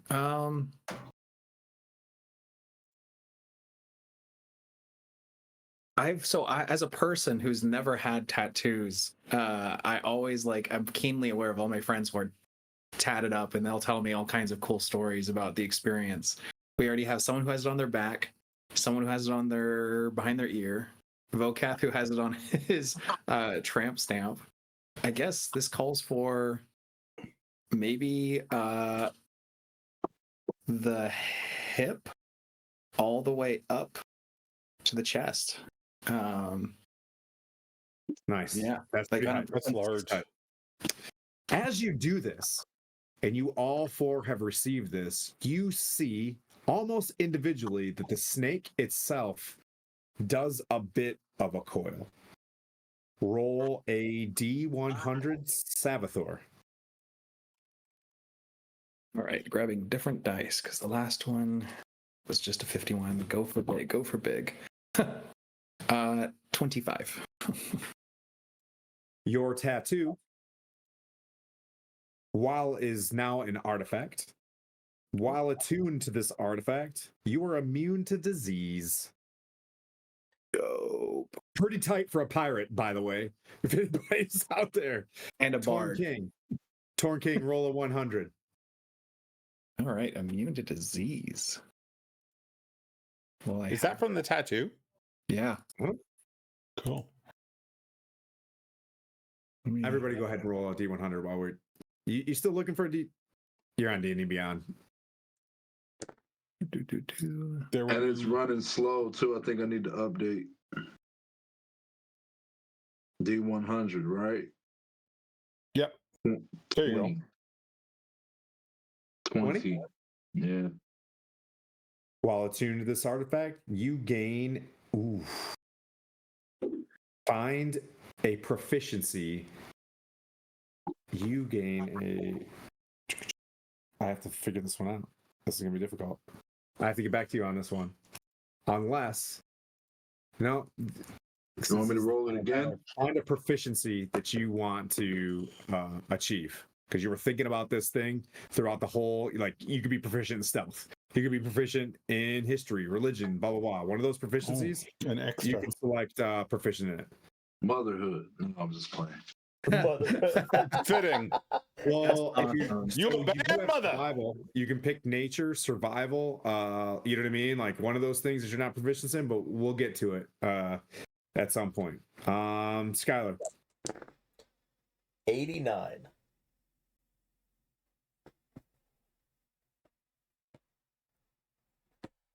Nice roll. You don't have to worry about like sleeping around with all those pirate ladies. I will not be sleeping around with pirate ladies. How dare you? Right. Okay, pirate men. I don't care. I'm not judging. Why do we have the you guys have never seen me sleep with anyone? I think we did. Yeah, we did. We did. We saw Dude, you walk We off knew with you a were bunch a of Dragon- fists. demigod the long dragon. ago. When we were on the Red Zeppelin, You all we didn't could hear see was me, "Oh though." God, oh God, oh God." I mean, we didn't see it, but What, heard enough of it. what Tim and I were talking about behind scenes is I was slamming the wall and just saying, "So do you have any good book recommendations?" negative, not the way she These guys walked are out not of readers, except for Blandina, but her books cause horrible things to happen to people. I drew with chalk on the walls. I was envisioning things. Oh, that's so funny. All right, yeah, I have hooked up with one NPC. That's right. You may take Blandina, you may take one first level spell and transfer it to a cantrip. Oh shit. Oh shit. Yep. One of your first level spells Yeah. And it becomes a cantrip? becomes Nice. a cantrip. That is sick. Holy. Okay. That's really cool. That feels high level in a good way, like not Yeah. broken. That's broken. That's so No, I good. can't. How could you break it? Come on. First level spell? I mean, Yeah, for just second cast level, you could easily cause some problems. Yeah, But yeah. first level, nah. Okay. You just you'd have a better, just a slightly better damage cantrip or a more versatile utility spell. That's it.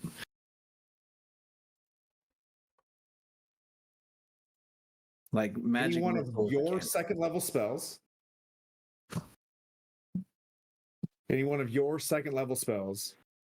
If you cast it, you can roll like a recharge, a d6. So just write it in your notes.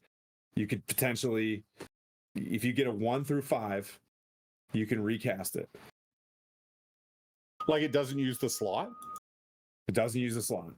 If you Okay. roll 1 through 5 and you can roll it a second time, you can cast it a second time. So what?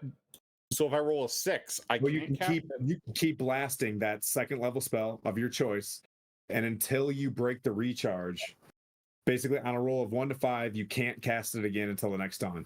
But you roll a 1 to 5, you get it back. You cast it again, you roll a 1 to 5. If you fail it, if you roll a 6, now it's gone until the next dawn. Does that make sense? Yeah. Yeah.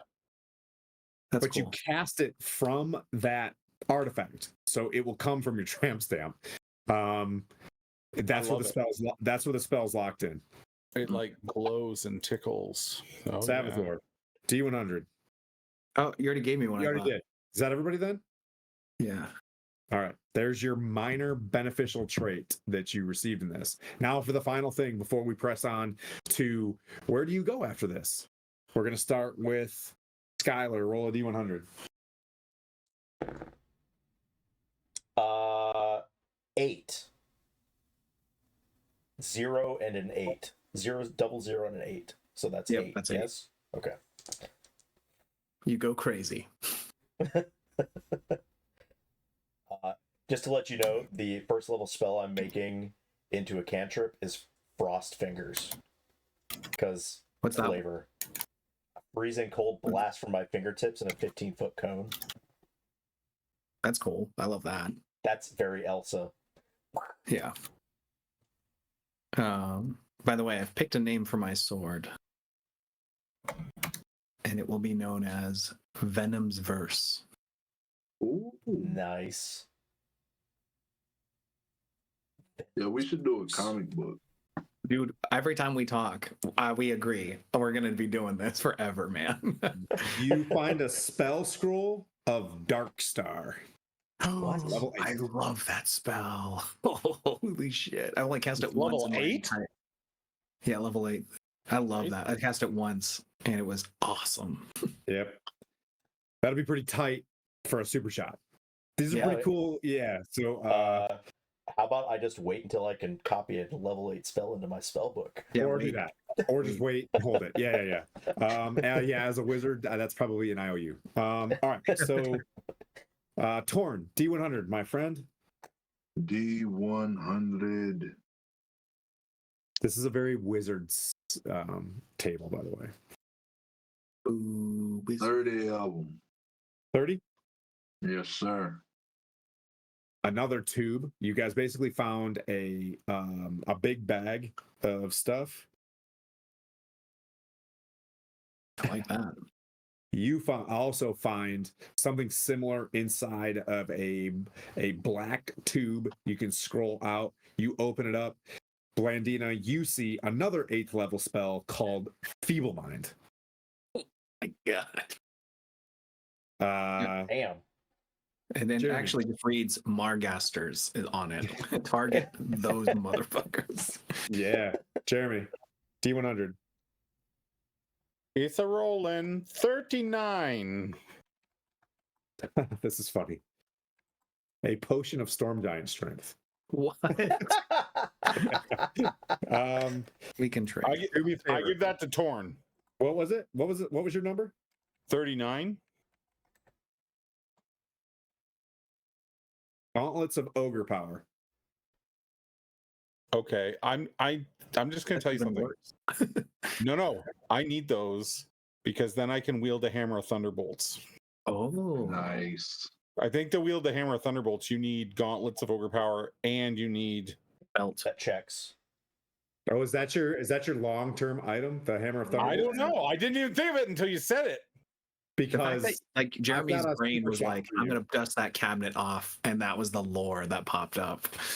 you know what's interesting? Do you know where the hammer of thunderbolts is? As you grab this, you have a vision. There is a castle on a frozen iceberg that floats above the sky, and it's called Skyreach. And there is a level 14 barbarian that lives there right now. And his name is Kygon. Kygon Rain. Rain. And he has the hammer of thunderbolts. Not for long. Okay. Not too close to him. So they changed it. I just need a pair of gauntlets of ogre power or a belt of giant strength. Oh, okay. Hammer of thunderbolts. You got what you need. Got what you need. Well, hold on. Can you benefit? Can Torn benefit from gauntlets of ogre power? No, I don't want them. Oh, I don't want them. So I wasn't gonna say anything, but like, should I get a chance to come back later, like down the road, my guy's probably gonna go like give away all possessions and just live in the wild. So that potion thing would have been pretty cool though. The Potion? giant strength. No, I mean, You found a potion of storm giant strength. Yeah. Done. Yeah, you've got one. Savathor. Oh, yeah. Let's roll. 3. Man, lots of spell scrolls. Oh man. Oh well. I'm happy.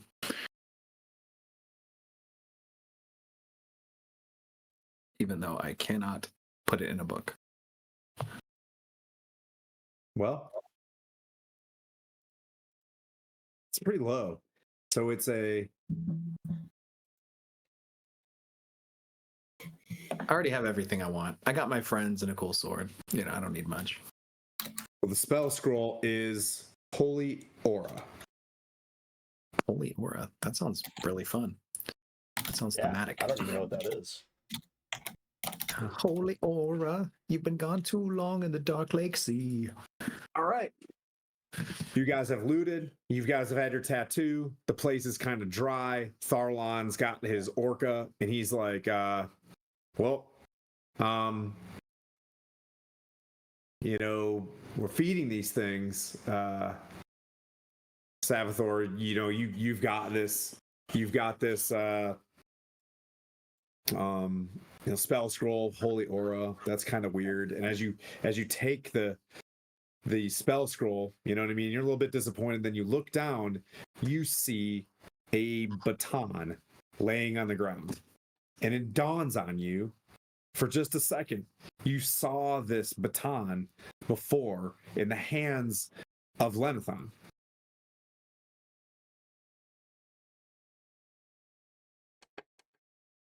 What could this be? That's the thing for your The princess. baton, it's for Sarissa. Oh yeah, I forgot about It's that. your- The baton was the It's key your the whole disco time. stick. Yeah, Tharlan's like, well, I got to get these orcas back, bruh. I forgot he's like a surfer. No, wait, that's the angel. It is 9 p.m. and someone's mowing outside. Not that it's bothering me, but it is very odd that someone's mowing outside. And it's not my yard. It's not bothering me whatsoever. I'm not being that neighbor, but somebody is definitely in a spat with a spouse somewhere in our neighborhood. Someone's like, yo, I need to go outside and mow right now. I would actually like go out there and talk to that person just in case they're like I'm actually kind of concerned. 988 that situation. Yeah, it's March. The grass ain't that high, but all right. So Yeah. Okay. All right. I pick it up and I look to the others as we've pulled our loot, and we've all got some dope, amazing things. I say, well, shall we save a kingdom of storm giants? I think that's what we came here for. The Maelstrom. Okay. How you guys want to get there? Wait. What do you guys want to do with all this gold and stuff? Yeah, I was about to say, man. Y'all leaving all that I thought we were packing that up. on what? It's roughly On your- about It's 90,000 pieces. 93,000 pieces of stuff. We put it on the Kraken Beak boat. Yeah, we just fill up those 2 boats. What boats? They're destroyed ships. You said that. Oh, Yeah, they don't have to float. They just Okay. have to fill them with gold, and then the orcas can pull us all. What? Okay. Hmm. So the boats that are sunk, the boats they're like you know what I mean? They're like halved. Like they're classic. That the Kraken goes up and snaps the boat in half. You know what I mean? Like so. Yeah, but can't we fill up 2 halves? And then the orcas are going to drag these boats through the underground tunnels. Yeah. Explain to me how that works. While we ride them. Sounds like Sounds like a no. What if you I'm just not visualizing it. How does the treasure stay inside the boat? Is it like a cup? Are you using the halves of the cup of the boat to fill the treasure, and then Well, it's like a scoop, right? You just scoop up as much as you can and drag it away. you do have storm giant strength and another storm giant near you. I have So- mending. Can I just cast mending on the broken parts that would be compromised for Oh this? my gosh, yes. What's Okay. it called? Polymorph? You can't polymorph the treasure? I can't. Well, that's a cool idea, my friend. I love that. I've never heard anyone suggest that before. I love that. That's But wild. Like in the sand or something? Hey, wizard, can you do anything? yeah, the best I can do is fix what's broken right now. I think. Do I have mending? Yeah, if we that's gonna- both do a mending job, we're like underwater welders over here. Okay. That's if I have mending. Which The I don't know if I interesting do. part about the Dark Lake is it's pipes of water, right? So it'd have to be submerged for a while as well. I would say you're going to risk potentially bonking this thing. Nope. You know what I Don't mean? worry Like, No. No. Let's teleport with as much as we can carry, and then Yeah. So you I want to do can. a process of moving Yes. the money somewhere? Yes. we have Where do you two wanna move storm it? giant strength capable beings, so we know that they could hold on their person, like in the realms of tonnage, lots of gold and platinum. Yep. And teleport means Right. them and their belongings come. Are there with any us. masts? Yes. So Boom. are there any sheets on the masts? Yes. So let's mend those and make massive sacks. Yes, there it is. We found it. Okay. I love your brains. And their weight is going to be somewhat negligible once it's in the water. Okay. And if the masts are not strong enough, I will skin the kraken Sure. with venom. I will skin the Sure. kraken with What venom can you do? yours for an With what? elastic and strong, like stronger bag. Okay. I will make a bag of Ooh. kraken skin. Early Earl's got a great idea for Torn King. So Oh, yes. Is that like Great. something I should read right now? Skin the orca or skin the kraken. yeah. There we go. We're on the same page. All right. 3 days later of this Louis process, back. I love that. you Great guys fashion, you skin the kraken. You take various trinkets and stuff like that. You use some of the leftover mast sheets, and you create enough bags to haul this, one for each kraken or one for each orca, killer whale. So how this works over the next 7 days travel back, it's 10-day later. You guys are traveling back. Tor, can you turn off or switch the mute, or can you hit mute? Yeah, my bad. You guys are dragging these sacks of gold and platinum and all your trinkets, and you make it back to Maelstrom 10 day later. You see 2 or 3 dozen storm giants there putting things back together. But not only that, but when you see the inside of Maelstrom, when you arrive, there are stone giants, hill giants, cloud giants working their tails off to put this place back together. All of the giants are back on track. Like, this place is coming together really fast. When you arrive, there's all sorts of scaffolding, and you see a very tall storm giant. As the organ's playing again, the daughters are obviously gone, and you see a very large, like, storm giant, great beard, you know what I mean, like plated up next to Imperator Uther. And you see Imperator Uther basically standing, with respect, kind of his hands behind his back, and kind of pointing at Princess Sarissa. As you guys make it back, you end up coming out of that center pool. The water kind of splashes off to the side. The orcas come up. The bags of treasure kind of move up. And you see this huge storm giant looking down at you guys. And he's just like, ha, ha, ha, ha. The Knights of Maelstrom. I owe you a great debt.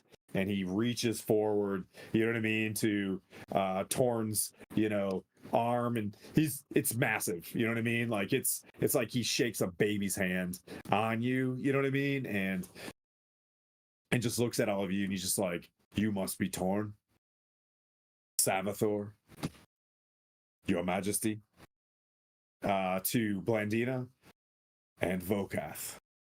I've heard great things from you. And that storm giant cleric, the priestess, you know what I mean? He like nods over, and you see that big storm giant priestess like look at you and like give you a wink and kind of like nod towards the bar. Oh yeah. What would you guys like to do? Hecaton stands before you. King Hecaton, Lord of the Storm Giants, head of the Ordning. Behind him, still, Sarissa, paralyzed inside Wormskull Throne. I present the mechanism or the magic for him and say, we have killed Slarkrathepilogue, and we have brought balance again. This hopefully will bring Princess Sarissa a cure or liberation. And it's been an honor to do so. And I speak for all of us. May I? As he reaches his hands out to the baton, he hits it, he does a twist, a couple taps, you know what I mean? And then, and you see her just like,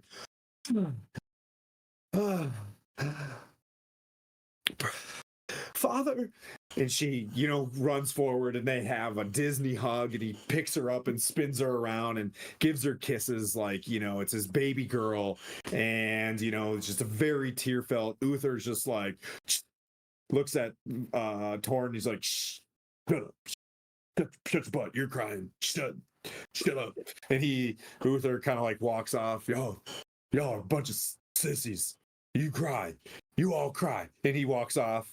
You know what I mean? And he's just like, you can see Uther like really, really shaken up by this. But a fantastic moment. And then Sarissa, moves her father away and sweeps Savathor up and just plants one, like right on your, you know what I mean? Like holds at this moment.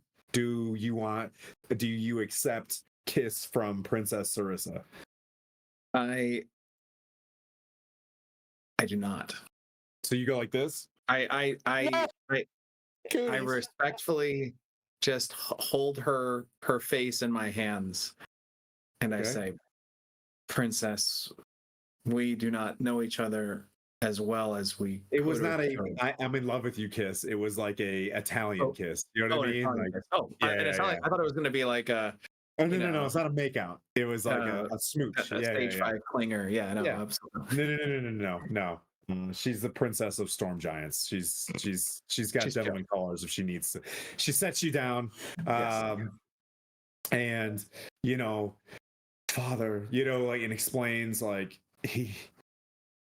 this man, this woman, these two gentlemen not only saved the maelstrom, but during the battle took the time to braid my hair. These are the most loving, kind, humble, strong group of people that you will ever meet. Lenathon was a villain all along, wanted the Worm Skulch throne. Other members, the Noynek and the Revengers, the mighty Noynek himself, all those small, but probably one of the greatest leaders of all the Sword Coast, was here as well. But what you have before you are nothing more than family members of our line. And, she steps back and she's got her hand like on your shoulder, Savathor, and brushes it off. But she kind of looks at you like, definitely deeply, but obviously not psycho. And I will call him George. Oh, God.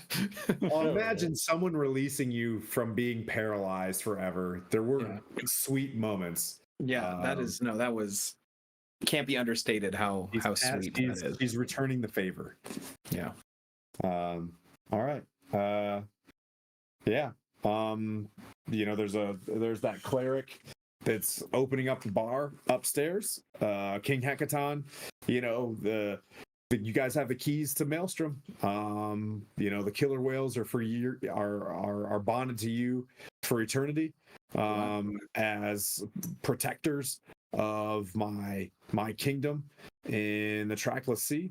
You are always welcome here. We will carve out your own space, much like I've heard of the great lords of Stronghold. The Duchy of Skyreach, the Knights of Maelstrom, shall have their own place in the Coral Tower. And he points off to this, they're building a big rose mirror, and you could see like a pinkish purple, bastion, a big tower. And that's yours. You guys can live in there. Orcas can bring you up to the surface. That's how you ball when you win at level 13. You know what I mean? Like, hell yeah. That's the boys say hell yeah. Oh yeah. Torn King. I wanted to go What's Yeah, up? go ahead. No, go ahead. No, go ahead, bro. Hekaton basically alludes that he senses a great power, like an egg, on your presence. And It's was on just my like, back. we do have a vault, and we do have areas where your Kraken can grow. There are pools and like aquardens slash SeaWorld or whatever. This is a goodly place to raise a creature like this, to protect the security of Maelstrom. They would be happy here amongst the killer whales, fellow octopus, etc. Just giving you an out. Yeah, yeah, You seem pretty land-based. yeah, yeah. Well, the thing is I know, let me ponder that. So I tell them, I say thank you for the kind, what do you call it, gesture. Um, can I can I dwell on my answer? Yeah. No problem. I'm And, just you're gonna carry around a 70-ton object here soon. We've got the space for it. Yeah. Plenty of food for a Kraken around here. Right. All right. I say thank you very, very much. And with the sack still on my back, kind of like a backpack. Yep. Remind me of the Samurai and Cub comics. I don't know if y'all seen those, but I go look for Volcath at the bar. Are you at the bar? You're not at the bar yet. No, I'm probably going to the bar. Yeah. Yeah, I'm on my way to the bar.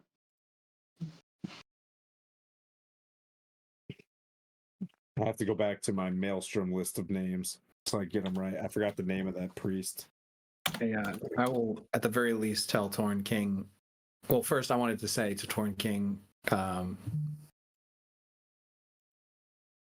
if you find an attachment to the egg and its potential, and wish to have a place where you can live a life aquatically, I will make that happen. I have plans. I have plans that involve the Sea of Fallen Stars, and I would give you a home there, and that way you wouldn't need to miss a chance if you're seeking a unusual opportunity for fatherhood. But I get the feeling from these storm giants that they would also be kind to a child of an enemy. They seem civilized and fair.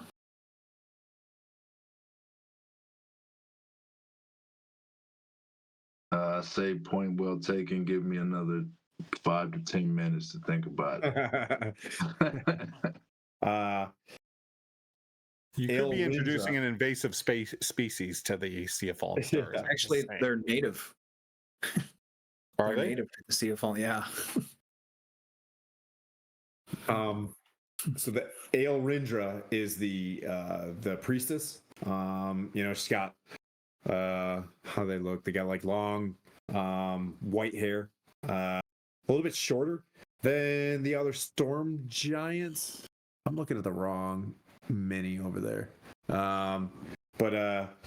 Yep, just starts pouring storm giant cider, and in these coral kind of glasses or whatever, and they start passing them out to you guys. Oh, did we lose them? Uh-oh. Did it Where'd just you jack go? the cameras up? I feel like we should be drinking rum here. Yeah, he did. He did us. It is what it is. All right. Just yeah. Let's see. Can you just change your view so it shows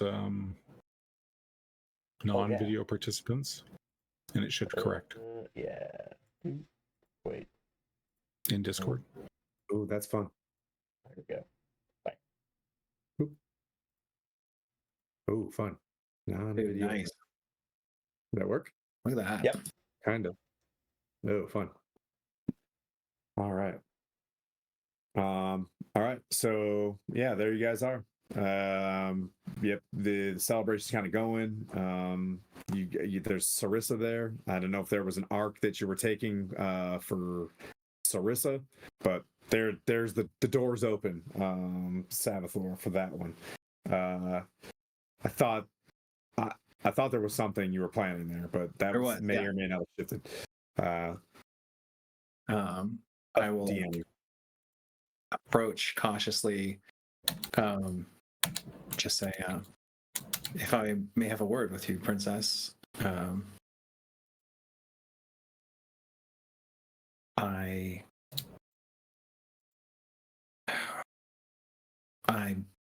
find myself cautious in ways of relationships' permanence, but I do so because as a storyteller and seeker of many adventures, I find myself falling in love with the idea of something more often than I fall in love with its truth.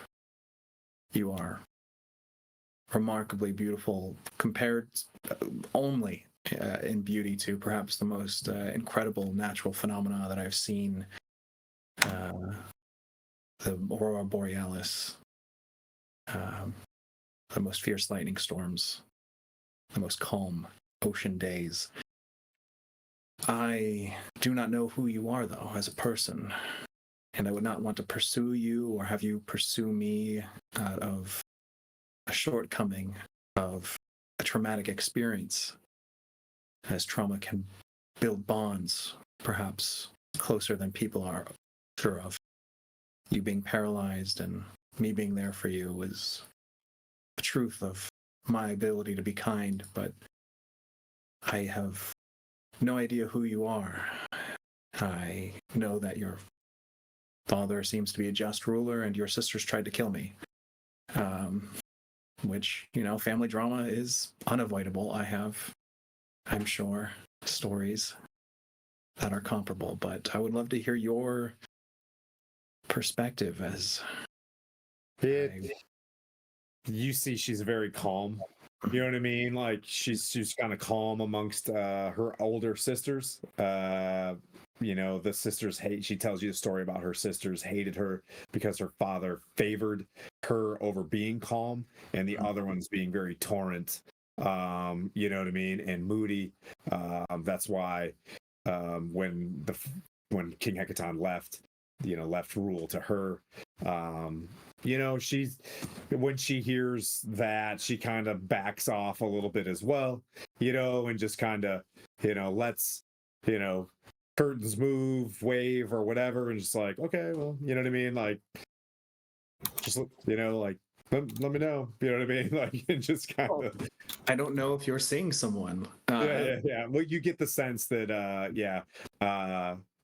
no, that's not the case. Like, I'm sure there was a storm giant in the past somewhere along the line, you know what I mean? But was a princess, so held to a very high standard. But what are the customs of your people? I'd love to just talk and learn about what is it like. She's like, well, like we travel every once in a while, to various places underwater. My mother used to go to the surface all the time to talk to the small folk. It'd be nice to be able to build those relationships again. There was a conspiracy that the small folk killed my mother, so I think I would like to pick up where my mother left off and build. Take her hand and I will take the wooden coin that was her mother's, that she had, the clue that she had given me to help pursue, and I will return that item of her mother's to her. And I said, roll a perception check. Perception. You hand her this thing. It's got a wooden duck on it. Yeah. Would it be insight or insight's fine. Insight. Okay. Thanks for helping. Let's see. 24. You get the sense that she takes this. She doesn't know what the clue means. You get the sense that it's from the boat right? From it is a coin, it is a token for gambling, right? And it was a clue to go find the ship. But you see that she knows that your mother gave that to her mother, like it got to you somehow, and you can tell she's in love with you. Oh, When okay. you know what I mean? Like the way she's looking, you can tell that, based on various conversations, you instantly can tell that she's not good at the, you know what I mean? Like the whatever, but Blandine is a princess too. She's super awkward. Yeah. Yeah. Yeah. But there was another side to this thing. If you remember correctly, you guys begin to talk through your insight. You remember that you had a wish that you could get from the Eye of the Allfather. Yes. You asked for something specifically. I did. Yes, I did. And I will feel out with this reciprocated strong emotional bond if it's even feasible to be what's the word? I'm sorry, my feverish brain is slowing down. To be held in respect without being seen as like a person trying to take advantage of our new standing position as heroes. Like the kind of person I don't want to walk around every place we go with like my hands open. Yeah. I definitely don't. Salvador does not. Here's how I would describe this. Yeah. If you'd like, she walks you to a somber moment to see her mother. When you guys are there having a bit of a moment, in your very first few hours of like, when Romeo and Juliet in the Leonardo DiCaprio movie, where you guys they fall in love across the fish tank. Terrifying. You guys are really hitting those vibes. You know what I mean? Like, but you guys are looking through this fish tank that's kind of around where Neri, I think the mother's name is, and this is how this will happen. A very, Shrek ogre moment, but like with golden, stars or whatever that come out of the crypt itself, like the spirit of the mother, right? Whoa. Basically flows through you, lifts you up as you guys are seeing this, and as you go up, you remain at 20 feet tall. What? As you become a storm giant. What? This is what I wanted. I feel like everything that I've ever dreamed is now open on a horizon. This is a blessing. Your character's so broken now. I'll say your character will be so broken now. We'll go through stats, but yeah. I was gonna ask about that, but in any case, I will look and just say,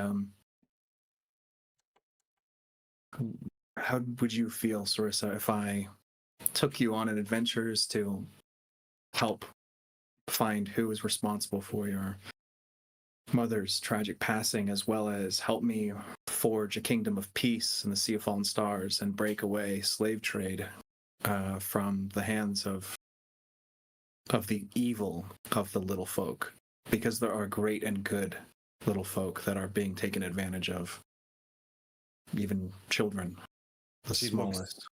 She looks off to her side, and Hecaton is there. Hey, Adventures on Tap, thanks for the raid.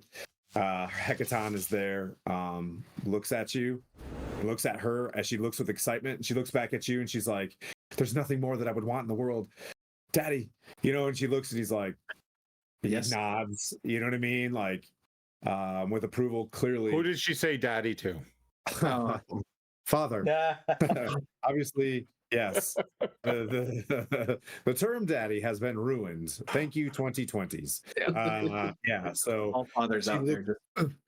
Yeah, so she looks over, he nods, and you can go through a whole sequence where you guys get married, you become a duke of, you know what I mean, like of this area, like that's a thing. But yeah, and we can kind of seal off that one for the next, 90 days of bonding. Is this where Savathor would be on this? Where would Savathor be for the next 90 days? And I'll go around the room, because the Ewok party on Endor is happening. The Maelstrom's coming back. Would you go along with the marriage? Where would Savathor go from here? Very good question. I would have, I would beseech King Hekaton for his permission to court his daughter, and things would probably move very quickly in terms of realizing that, I subscribe as a person to when someone is the one. It's a rare, very, very, very rare thing, but the traditions can be kind of shunned aside, and you could have a very quick, organized opportunity to wed, and I would allow the Storm Giants to lead their people through that tradition and welcome me as an outsider and feel very at home. But as soon as there was an aspect of a honeymoon or a adventure, I would want to quickly and excitedly have the opportunities to forge the bonds and connections with my allies and establish myself as needed as the head of a hopeful, I wouldn't want to say, man, I'm rarely without words, but my brain is so fried. If I may, there was a city called Jamdath in the Sea of Fallen Stars. This is canonical lore. There were humans who had pissed off the elves, and the elves used powerful nature magic to sink their city like Atlantis in the Sea of Fallen Stars.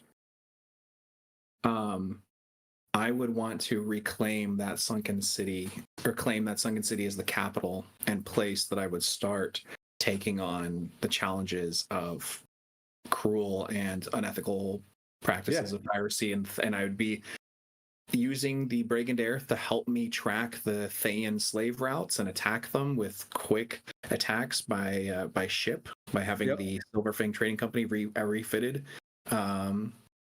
And I would send missives to every coastal city of the Sea of Fallen Stars to say that I present an opportunity to personally take on the Saugan, the hostile ocean creatures, and try to create a safer trade and travel and prosperity, and present myself as very diplomatic, while also allowing Sarissa to practice in her opportunities as a princess or diplomat on behalf of the Storm Giant people, and for us to be able to be a power couple. So that's my the start of 3 months. That's your start of your 90 days. We'll come back to that for your first steps as we get prepared to close this out. So bottom line is, okay, I got you. As king consorts to Princess Sarissa, or not king, prince, whatever it's. I have to look into the actual royal titles. As he's going through this, a wedding occurs within the next 10 days. So you guys all basically have a 10-day before the wedding happens. He puts out the missives to do these things. A bunch of big energy has kind of happened. Torn, are you going to stay for the wedding? Where do you want to go? Where do you go next? I can't miss. So I do stay for the wedding. Can't miss it. So, but during that time, while everybody's getting fitted for suits and making preparations for the wedding, I would be observing this kind of the habitat. That I'll spend a lot of time there with I would prefer to occasionally have conversations with King Hekaton and maybe some of the people over the area. Yeah, he's so into this Kraken. You know what I mean? But like, But is it in a? I'm trying to yeah, sense. dude, no, I'm not. I'm over the table. I'm above table. I'm not trying to. I'm not Gotcha. murdering a Kraken right now. Okay. You guys are in a nothing but a safe zone. Like, so you get the sense that he would let you stay on to be this Kraken handler, much like the Rancor had that dude in, you know what I mean, Tatooine. If you Yeah. wanted to stay here and train a Kraken, like he would definitely provide that. One, it provides amazing security for Maelstrom. You know what I mean? So that's a win-win situation. Ooh, yeah. And two, he gets the sense that you're bonded to this creature already. Like when you go near the egg, it gets active. When you go away from the egg, it is no longer active. Does that make sense? Like there's something about this thing that makes your energy, you know what I mean, kind of bonded to it. You are attuned to this egg. Yeah. Hell That's yeah. the only part that. Well, that's what I'm doing, and I agree. I will agree to stay there. Okay. With the Kraken. Yep. We're gonna call. Is it a boy or girl? Doesn't matter. Don't know yet. We'll have to wait. That's gonna be such the adventure. If you play again, maybe the Kraken is born. You know what I mean? Like this is the best part about a high-end character. You know, like you'll. So initially, below the Coral Tower, there's a pretty big pool in there that is secured, and you know the Kraken egg can go in there. It's completely locked up and secure. There are, you know, King's guards on the outside of this door to protect, and they're storm giants. No one gets in. You don't need to do an insight check. This place, subject to Slarkrathel returning, is good to go. Okay, so I'm the Kraken's name is Wisdom. Wisdom. Nice. Damn. And we're I'm doing that. That's what I'm doing for the 10-day, and then I'll go to the wedding though. I'll like stand in the back. Yeah. And kind of cheer my now big bro on, you know. But that's what I'm doing. That's what I'm doing. But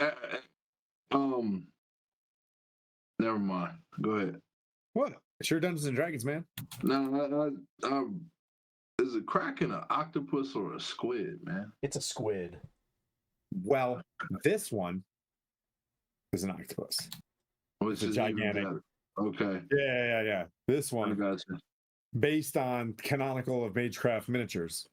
This one. I got you. Okay. That's fair.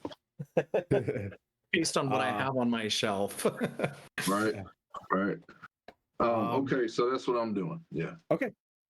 Preparing for the wedding. So you've been spending the last few days trying to find the best way to incubate a Kraken egg, but in this case, you found that it seems best secure. Interestingly enough, the Maelstrom is this gigantic like vacuum that sucks in a whole bunch of stuff. It's like it's a storm around it, and ships get pulled in there, which is kind of like a not chill part, but you guys can work out how the storm giants deal with that. But there's also a kind of a neutral position to them. That being said, it seems to like to snuggle up to destroyed ships.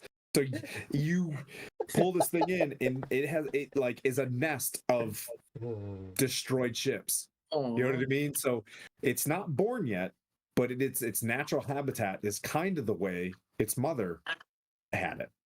Does that make sense to you? So it's an initial instincts of, you get the sense you've got some work ahead of you to make sure you have a great responsibility to make sure you don't have a world ender. Savathor over your shoulder, you're like, ugh. You know what I mean? Like, because I sing to it often. Yeah. I trust Torn after seeing him. My first time getting a feel of who he is was when we went into the mountains and the enemies had animals and there was like a bear or something like that. And seeing him go out of his way to help the bear, the owlbear, I think it was. Yep. I think that taught me everything I need to know that this Kraken is in capable hands. But there is always a part of anyone who goes, man, I hope that Kraken doesn't kill everyone. All right. Should have ate it. Let's see. Vocaf, as I look. Weddings in 10 days. Do you stay? I don't think Vocaf stays. Okay. I think Vocaf maybe over the next couple days has a heavy drinking binge. Okay. And then You don't I'll tell you straight up, Erlindra, also smitten with you. If you're leaving, offers to go with you.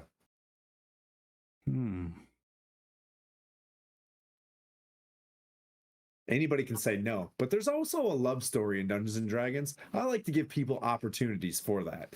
You know what I mean? Not sure. I'm not sure. I maybe like I'll say to her like, I'm not traveling through giant lands. You know that like everyone's going to be smaller than you. I think we can do this together. She seems adventurous. Okay. See, Okay. Yeah. I'll take her up on that. All right. And then I'm going to go to Savathor. Mhm. And I'm just going to say, Tempest has called me, and I need to answer. I kneel and put a big, hand on his shoulder and say, I'm going to miss you at my side at my wedding. I was going to have you be one of the groomsmen, and I appreciate that, but I don't feel with your new size and that this all feels a little foreign to me. And I in my time with Tempest in the afterlife, I there was something comforting there, and I need to get back to that.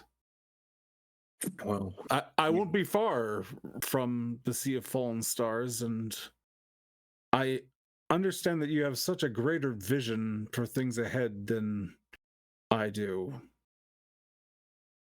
You will take my share of the Horde for your rebuilding.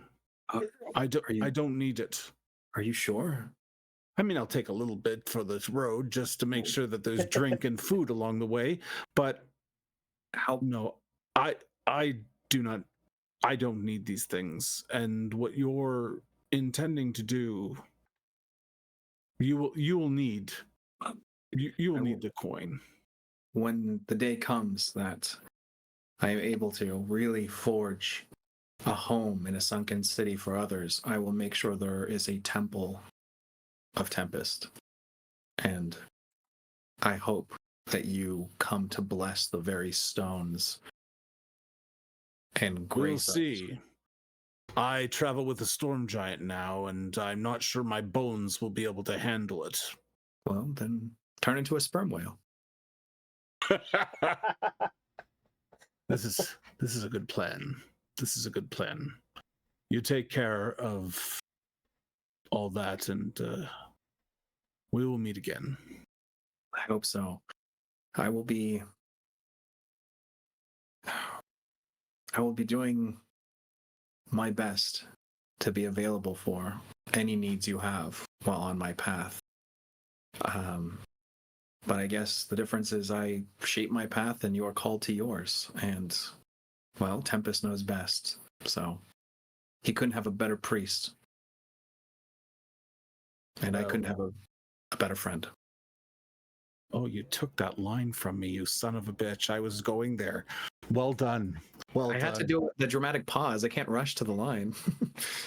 Well done. When you said a better priest, I'm like, oh, and I can mention he's a good friend here. And then you're like, oh. Anyway.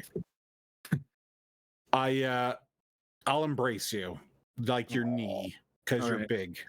Yeah.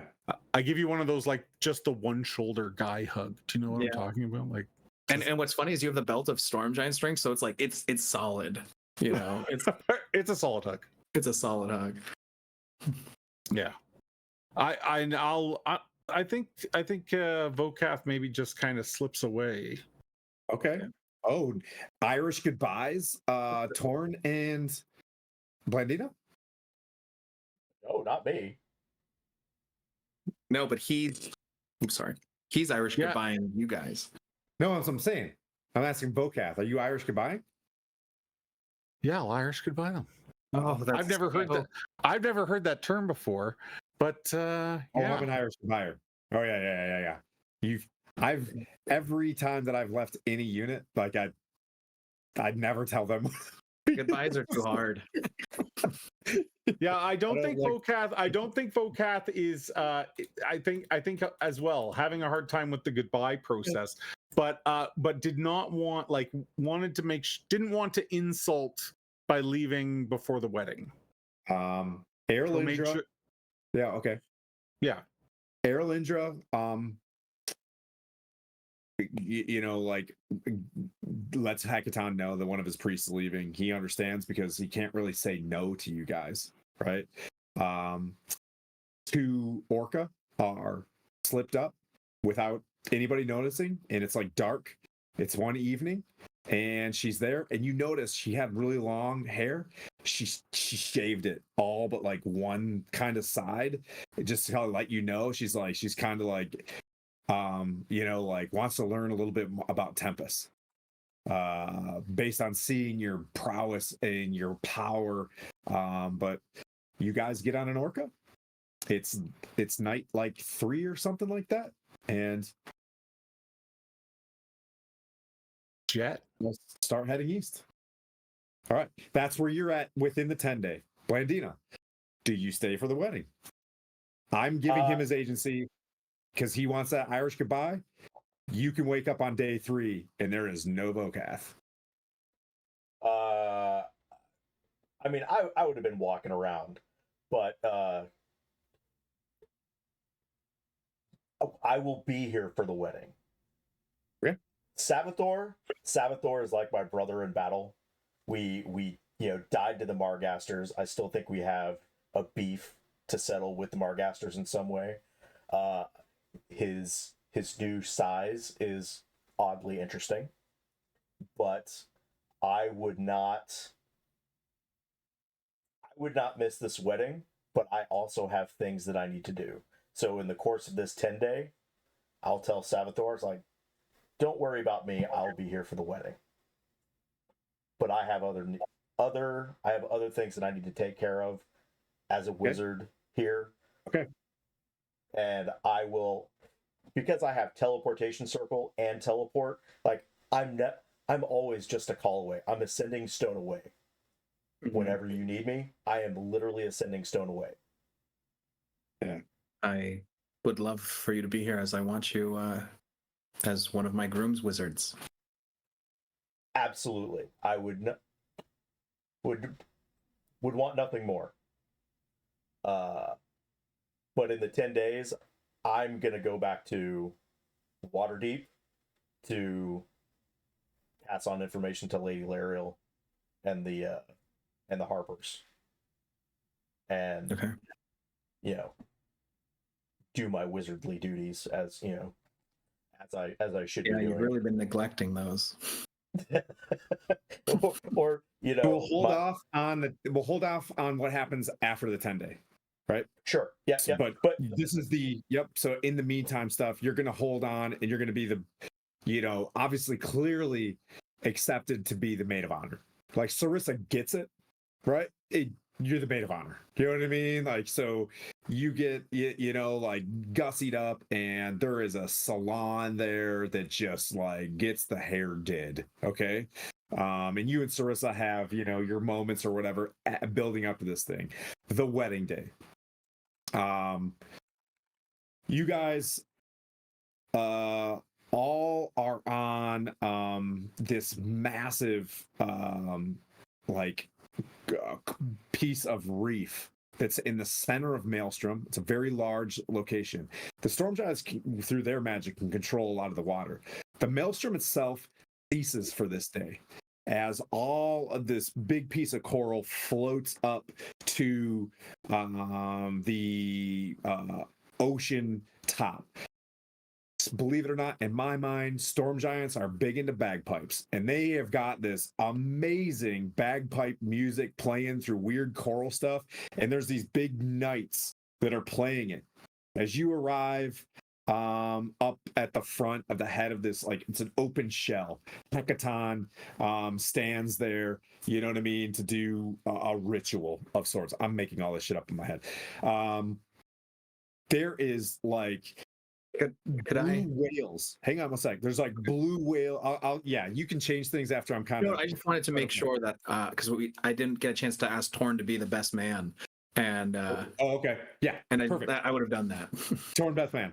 Okay. Yeah. So you guys are Torn, you're there. I'll work that in. So around this thing, there are like, think of like Thunderbird flybys or whatever, like blue whales will come up in schools and just kind of swim around this location. So the water somehow comes around you like a wall of force. And there are just the most exquisite sea creatures flowing around you guys. But it is above water in a spot. So think of a glass on top of the water, okay? But it's this wall of force so that other fish can kind of get in it, make a pass and review for this amazing ceremony as these bagpipes are playing. Torn, you're sitting there bare chest with your axe over one side, with wisdom in the other. Standing there with your friend off to your side. Blandina, you are downstairs under some coral where there is, a flautist down there playing some soft music and a massive cello kind of playing real calming stuff as her hair's getting built into this, like it's up high here, it's kind of the back, whatever you see, Sabathor, it's there. Maybe a little bit tight on the side and braided, not Norman, but Norwegian style, like a nice tight braid here and cleaned up on the side. She's wearing a dress that's very simple and kind of thin. She's a very simple kind of woman, Sarissa was. And she's got a few trinkets of her mother's on her wrist.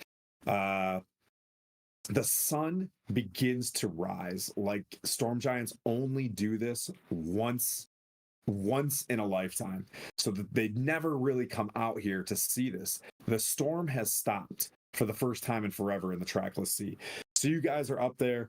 Hecaton gives a bolstering speech about the ordning being restored. You see stone giants with various Aztec-looking trinkets around their neck kneel. You see very gluttonous-looking hill giants. They're kneeling as well. You see Dave and Kevin standing on the outsides of this thing. You remember Dave and Kevin with the Forgot about them. Yeah, they're Spartan helmets. Did you want to bring them with you?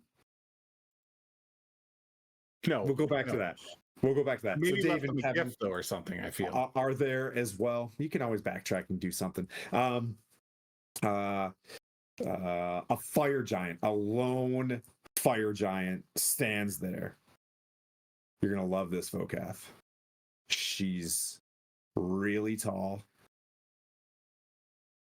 She's got, plate armor that's just like a wrapping on her chest, right? Open kind of stomach. She's got skulls around her waist. You know what I mean? And a massive battle axe. None of the rest of the party knows this or would ever possibly know that Gundahilda is in their presence. And the rest of that, there's a cloud giant there, all, you know what I mean, like fancy, District 1 from fucking, Hunger Games, like acting all like, you know what I mean, like all whatever.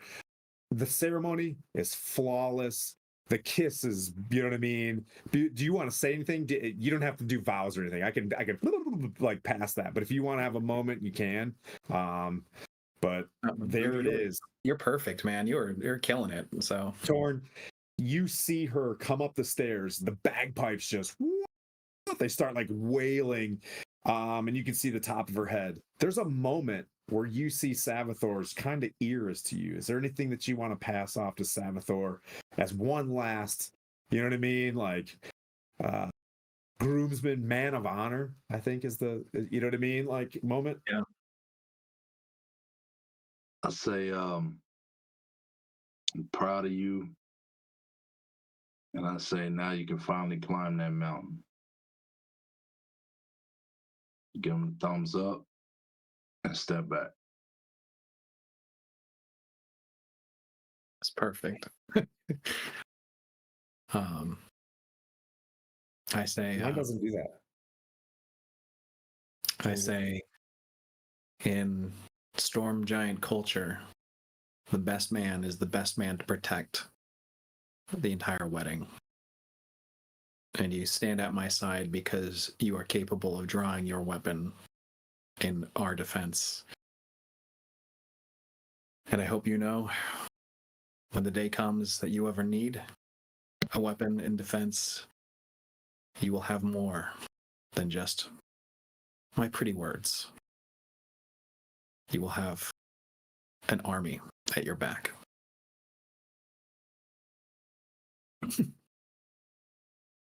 All right. Oof. Oof. All right. She comes up, Hecaton gives this rousing speech. There's a bit of a coronation, as there's a bit of a choral, but it's almost like built like Roman, where it doesn't go all the way around your head. It's like a bit of a wreath that goes. Imagine that exact thing. That's crazy. Very dark green copper almost, and the wreath sets on your head.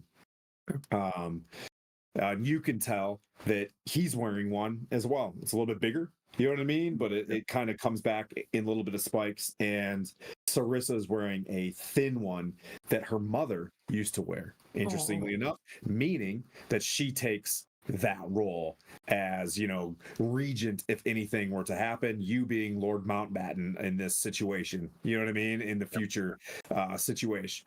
So the ceremony concludes. It's a wonderful situation where like dolphins do like straight Immelmans behind you guys and stuff like that. There's all sorts of cool, fireworks from magic missiles being shot, and of course the storm giants, in some cool ceremony, they start the storm again. So the bagpipes get going as you guys walk back down the stairs, to do these things, and the bagpipes start like blasting, and thunderclouds start moving in, and Hecaton, you know what I mean? It's like, super metal, and just like shoots the first lightning bolt, because they've got a little bit of call lightning into the sky, and the thunderstorm basically begins.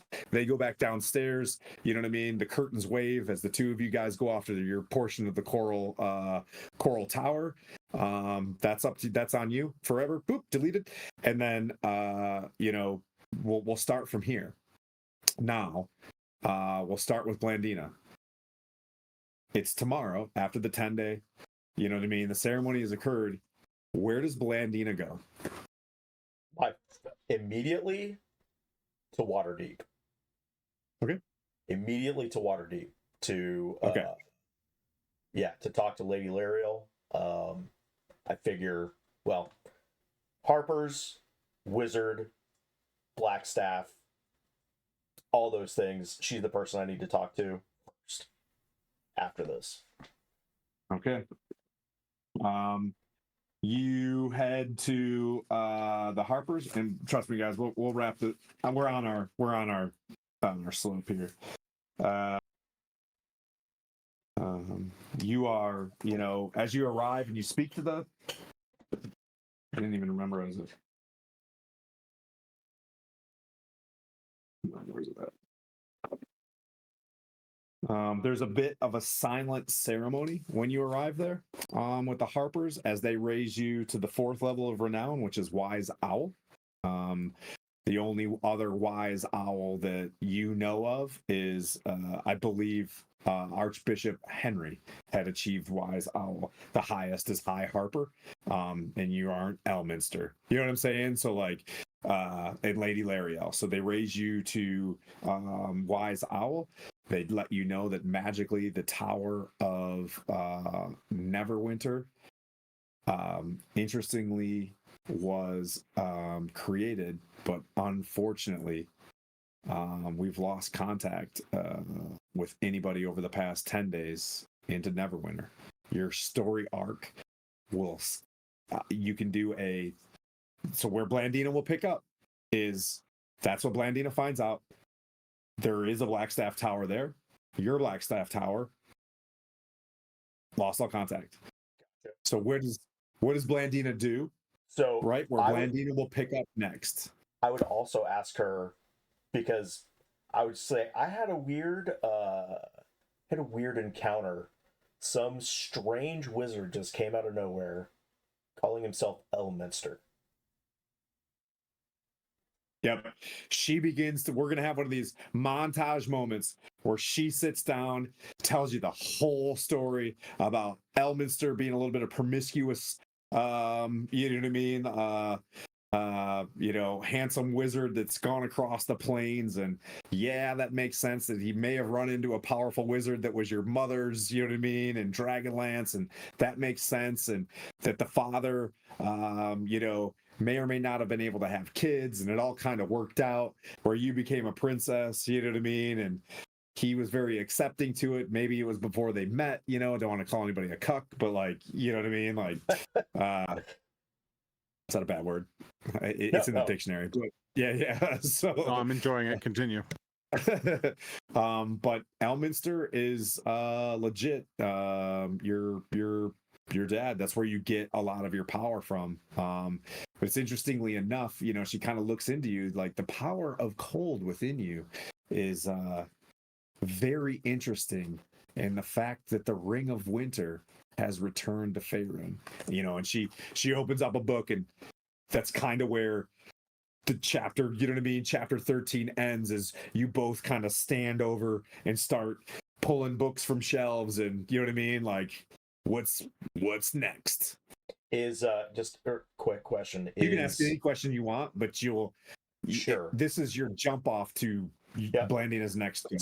So like 90 days, I would, after learning this, I would probably at some point teleport back to Kryn to encounter my father. But we can do that another time. Really, at least in Faerun, where is Phandalin and the Icewind castle that we had? Interestingly enough, per Pete's thing. Yeah. That's all frozen. Okay, so that's all frozen. All the way down to the Sword Mountains where Cryovanius lived, that's all cold now. It's all, the new ice age has occurred. They let you know because Noinek and the Revengers return. You do see before you, and I can't steal their agency, you do see Zora, you see Pleep, a wizard at your level.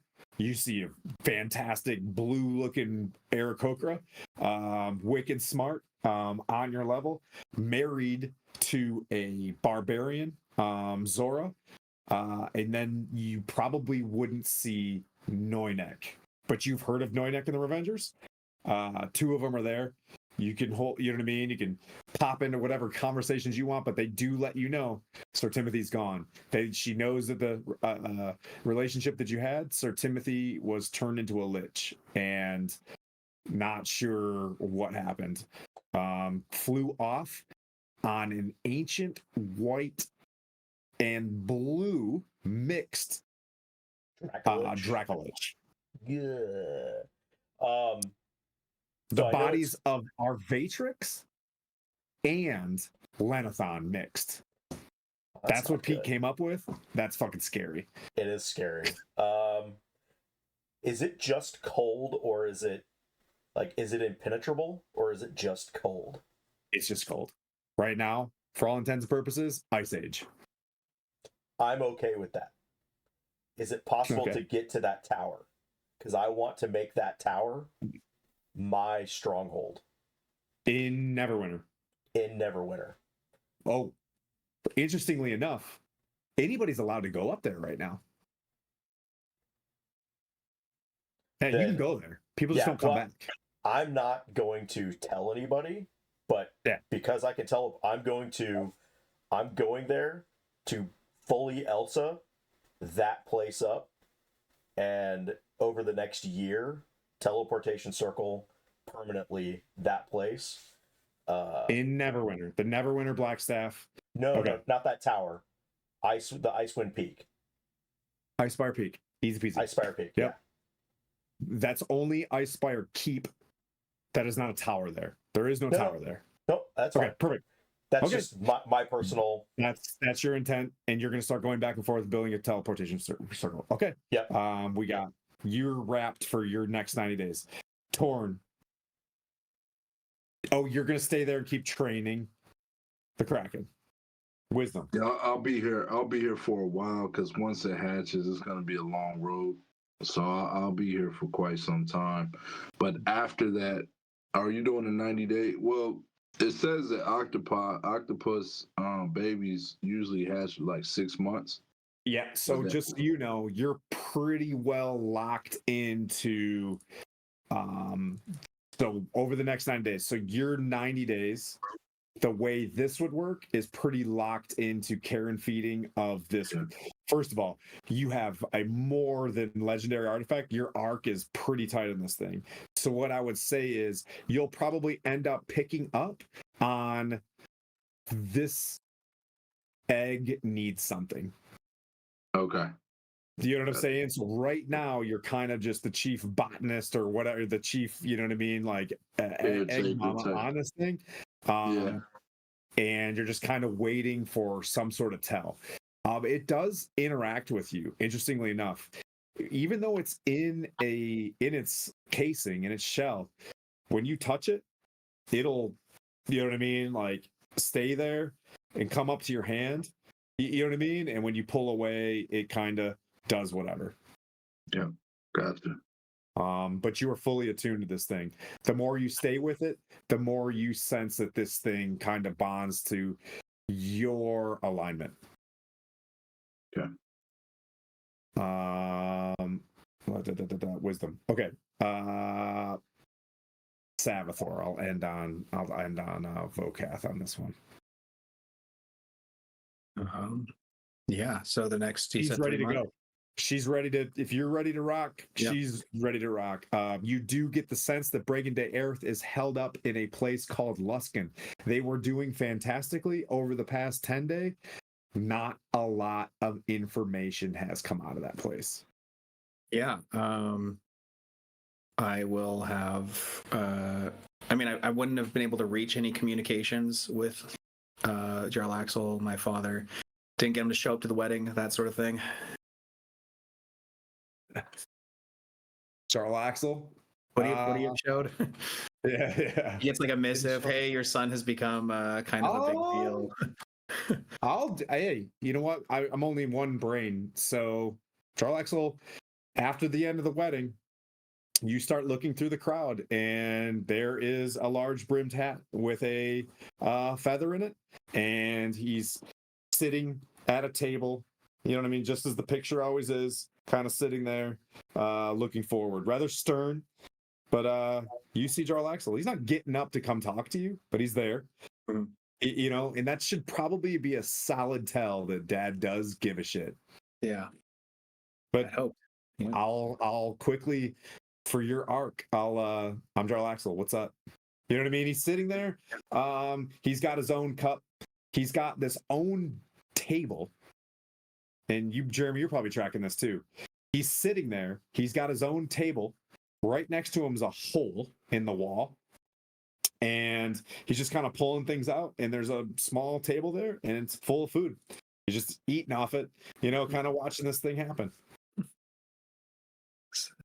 I thought you were beyond being worried about poison and poisoned food, Father. Mm. I'm sure the caterers of the royal wedding of the Storm Giants could provide smaller portions. No one's going to call me a coward son. and he slides it into the portable hole, flaps it, you know what I mean? Like Roger Rabbit, turns it into a pocket, like sits in, and he's like, "Shall we feast on Maelstrom?" Yeah, Maelstrom's best. You don't need a perception check. He is staring at your sword. Like, if there's one person that likes shiny objects, it's this dude. And he's just like, "So, I've seen you've grown up," as he kind of looks up to you. And then instantly he reaches into his pocket, pops something, drinks it, becomes 21 feet. Oh, there we go. He takes a potion of like growth, you know what I mean? And kind of like sits in there to not be outdone. His hat grows large and stuff like that. And he's got a diatrema bird kind of next to him and just kind of walking around and just like pecking at stuff. Yeah.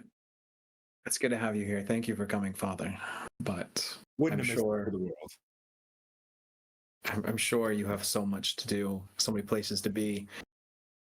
I was hoping we can help each other now that I have the ability to contribute more, especially after finding out about Mom. Oh, we could always use help. We're in great shape right now. Luskin hasn't seen better days. Is that your home base for now? I go from in there to Menzo Berenzan every once in a while to check on our dear sweet your uncle Grumpf, who's been up to a lot, and he kind of points at everything. Yeah, Grumpf opened up a little bit of the plains and allowed some demons in. We're dealing with that. Gauntlgrim is still having a quite of a thrashing. Well, if anyone can handle it, it's the Brigand Earth. Speaking of which, I have a hope to challenge the Zentarum-backed piracy and slave trade, as well as the Thane enclave of Simbar. And I was hoping at the very least I could get good intel so that I may take advantage of a slow and careful, calculated approach that will bring good favor and good tidings to the allied kingdoms that have interests against those. Do you have any advice or see any lack of wisdom? So you want to head to this island, this Atlantis place? Yes. And you're looking for some sort of passage there. Well, I'm trying to make sure that I know where to go, but I just want to make sure that while I show up and start causing literal ripples, I guess you could say, that I'm not. I am making a point to be like a new kingdom being founded in the middle of an undersea area that has only ever been used by pirates, trade ships, They backed all kinds of shady stuff, a contentious point of naval warfare, and then they've sunken city. I really want to show up with my best foot forward and literally appease each kingdom I can with a gentle, positive, like diplomatic relationship, I could say, establishing myself as transparent. And I'm looking for the Bragendaire specialty, which is, you know, I've been intel. Believe it or not, I've got a little free time on my hands right now as I'm looking for a little bit of fairer weather where I'm from. I wonder if you could help me with your large size and your beautiful wife. If there's a spot near Thornhold, near the Mayor of Deadmen. There's an interesting one-eyed pirate down there. He's a turtle. Really large, really scary. I was wondering if you could help us broker some deals to maybe borrow one of his ships to go investigate this. 2 ships, in fact, Indefatigable, and the larger one called the Cthulhu. This is... Wait, not yet. Not yet. Never mind. This is unusual. You're not... Are you speaking candidly about this, or is this an opportunity for Always an opportunity. Someone's coming up in the world north of Waterdeep, building a large fleet, calling himself a Commodore. I think this is a good path for expansion for both this individual's endeavors and for you coming up. I know for a fact this individual only has one captain. How I'd offer you some of the drop. how do you see me fitting in all this? Something that I need to With your luck, you're going to find our way. Just don't forget about old dad. it's usually a father provides a gift, not asks for a favor at a wedding. Yeah. The gift is the opportunity, son. I'll say this. I'm working on fully establishing an undersea kingdom recognized by surface powers, developing a flourishing economy that makes this kingdom too valuable to fight against for those respective surface powers. In doing so, that helps hinder privateers who use slavery and Well, I wouldn't have it. You know, and he takes his hat off. As a matter of fact, you're getting a weird sense that he wants to go with you because wherever he just came from just became a shit show. So he's just he's like leaving. He Irish goodbye to a really bad situation. Yeah, he's just like, well, in classic Jarlaxle fashion, Luskin is an ice cube right now. So, you know what I mean? All of his ships and anything that he had going on there are not chill. He's got probably about 30 Bragging to Air left. You know what I mean? He's just like, what I'll say is, he's happy because of your arc. If you're going to move on from 13 up, your party would basically be Sarissa, you, Jarlaxle, a few people, and potentially the Manu himself. Yeah, I will say, let me be more useful to you. And Torn, because he still lives there, of course. Yeah. Let me be more useful and have more leverage to help you after establishing what I need to establish, and maybe alongside simultaneously, whatever it takes. I just want to make sure that I don't miss out on the lesson you taught me, which is don't play your hand too soon. And also don't miss your opportunity to raise the stakes.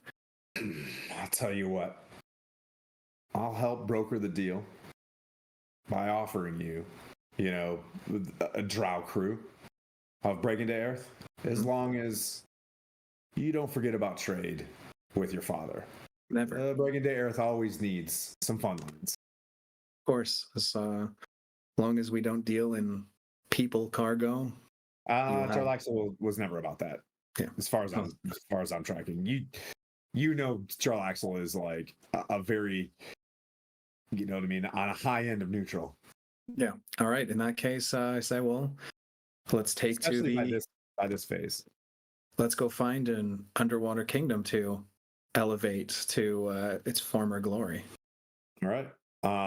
He basically can boop out, and he's like, "I'll meet you there at the Mare of Dead Men," and in classic honeymoonist fashion, where you guys are going to go on an adventure. We're going to go on a cruise fleet.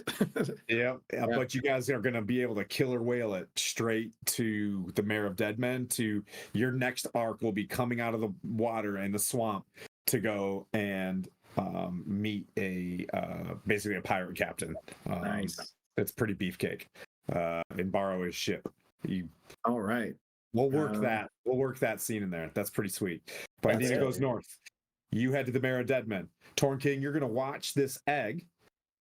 If it works to head back on this arc in the campaign, they'll come back and pick you up on the way back up.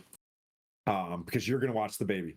I want to really hone that in to make sure that's what your ultimate goal is, to make this a good Kraken. You're thinking you got to stay near it during its initial phases. Correct. Okay. That is correct. The final piece. The orcas come to the land. Erlindra and Vokath start heading to the east, you arrive near a town named Leylon. Very familiar on the east, on the west coast. It's very frigid there. It's supposed to be kind of spring right now, but there's just a gusting blizzard, a dusting that hits, and you're like, God dang it, Phandalin, like, what's wrong with you? You move into this town, and as you're walking, you see a great shadow in front of you. You move a little bit forward, and Hecaton is in front of you with his conch around his neck and his ability to teleport from whatever way. He looks at you, and he's like, you can't run from me that easily, but I will respect you wanting to depart unnoticed, because it's been about a 10-day for you to get here, we'll say. It's roughly the next day he boops out to see you, and he's like, My dear king, I was not running from you. I understand. That being said, I have alliances to hold up, and as the head of the Ordning, someone that you are familiar with was at the wedding, and I became privy to. Gundahilda has full knowledge and understanding of where she thinks you are going. You have a lot ahead of you as she heads east ahead of you somehow. He's like, I feel like I have put you and your temple to Tempest in a bit of danger by getting you in close proximity with someone who hates your family so much. And I don't know why. He's like, but I won't leave the two of you unarmed. He opens up his coat, and just like a Mossberg shotgun, you know what I mean? Like underneath it is a massive hammer. There's only two of its kind. And you can have mine. No way. My nasty cousin has his taken from somewhere south of here. This is the Hammer of Thunderbolts. I hope this protects you on your journey. Gundahilda is moving speedily with her friends to this, insert whatever Vokath just said.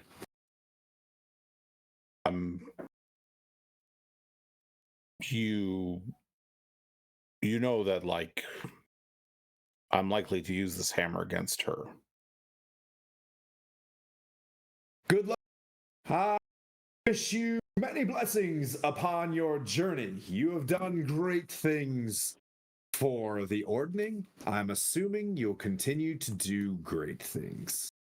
And he flips a wooden coin with a duck on it over his shoulder. You know what I mean? And gives you a wink, and then stomps his Jason Momoa body into the ocean, takes off his jacket, you know what I mean? A big maelstrom wave hits. He's gone. Aelorinja looks at you. See? Tempest favors you already. And she throws a big sack over her shoulder, and she's like, what are you waiting for? And she starts walking across the beach. She's like, I've heard great things about Phandalin. I can't wait for the next adventure to begin. And then the credits go up. It says Steven Spielberg and Kathleen Kennedy. And to be concluded. Scorsese as well in there. Yep. So you guys gave me some solid arcs for where your characters go. I'll offer many things if you guys are bored or not. I'll do one-shots where it's just us. I'll do one-shots where it's like the two of you guys. So someone can be Aelrindra. You know what I mean? Someone can be Jarlaxle to join your party or stuff like that. So if you guys want to continue on to do things, you've seen what the Lay of Forgotten Realms look like. You guys are the next chapter. I'll let you know current status. Elturel just got sucked into hell at this very moment. So, like, all things said, you guys are now the only level 13s on the planet. So, Like while the 13 other ones higher? are fighting in the Avernus right now, like they just made it down to Baldur's Gate, like, yay, our parade's here, yoink. They're all gone. We're probably in a bathhouse. Yeah, that's right. You guys are in a bathhouse right now with the with a bloody bath. Yeah, you. Yeah, that was a weird scene. Yeah, it was. Yeah, it was weird. You and Appione hopped in naked. Just like in a bunch of ichor and gross blood, and just like, what a great spa. Yeah. Yes, that's exactly happening in this montage. As the credits go up and the bloopers happen, you start seeing scenes of you guys going to the Elf Song Tavern, blah blah blah, and then the stench of the Avernus kind of pops up out of nowhere. So there you guys go. We finished a campaign, dude. Storm King's Thunder. That's a wrap. Ta-da! Yeah, thanks for everybody for watching. Burly Earl, you probably heard a lot of lore. I'm a lore spitting, Forgotten Realms loving dude. So can't wait to play with you someday, Burly Earl. Hit us up. You could be Jarlaxle. You seem to know who he is. Yeah. All right, guys. I've DM'd for Burly Earl. He's solid. He's a good dude. Yeah. All the charm crew. So that's it. Jason Charles Miller's on. You want to?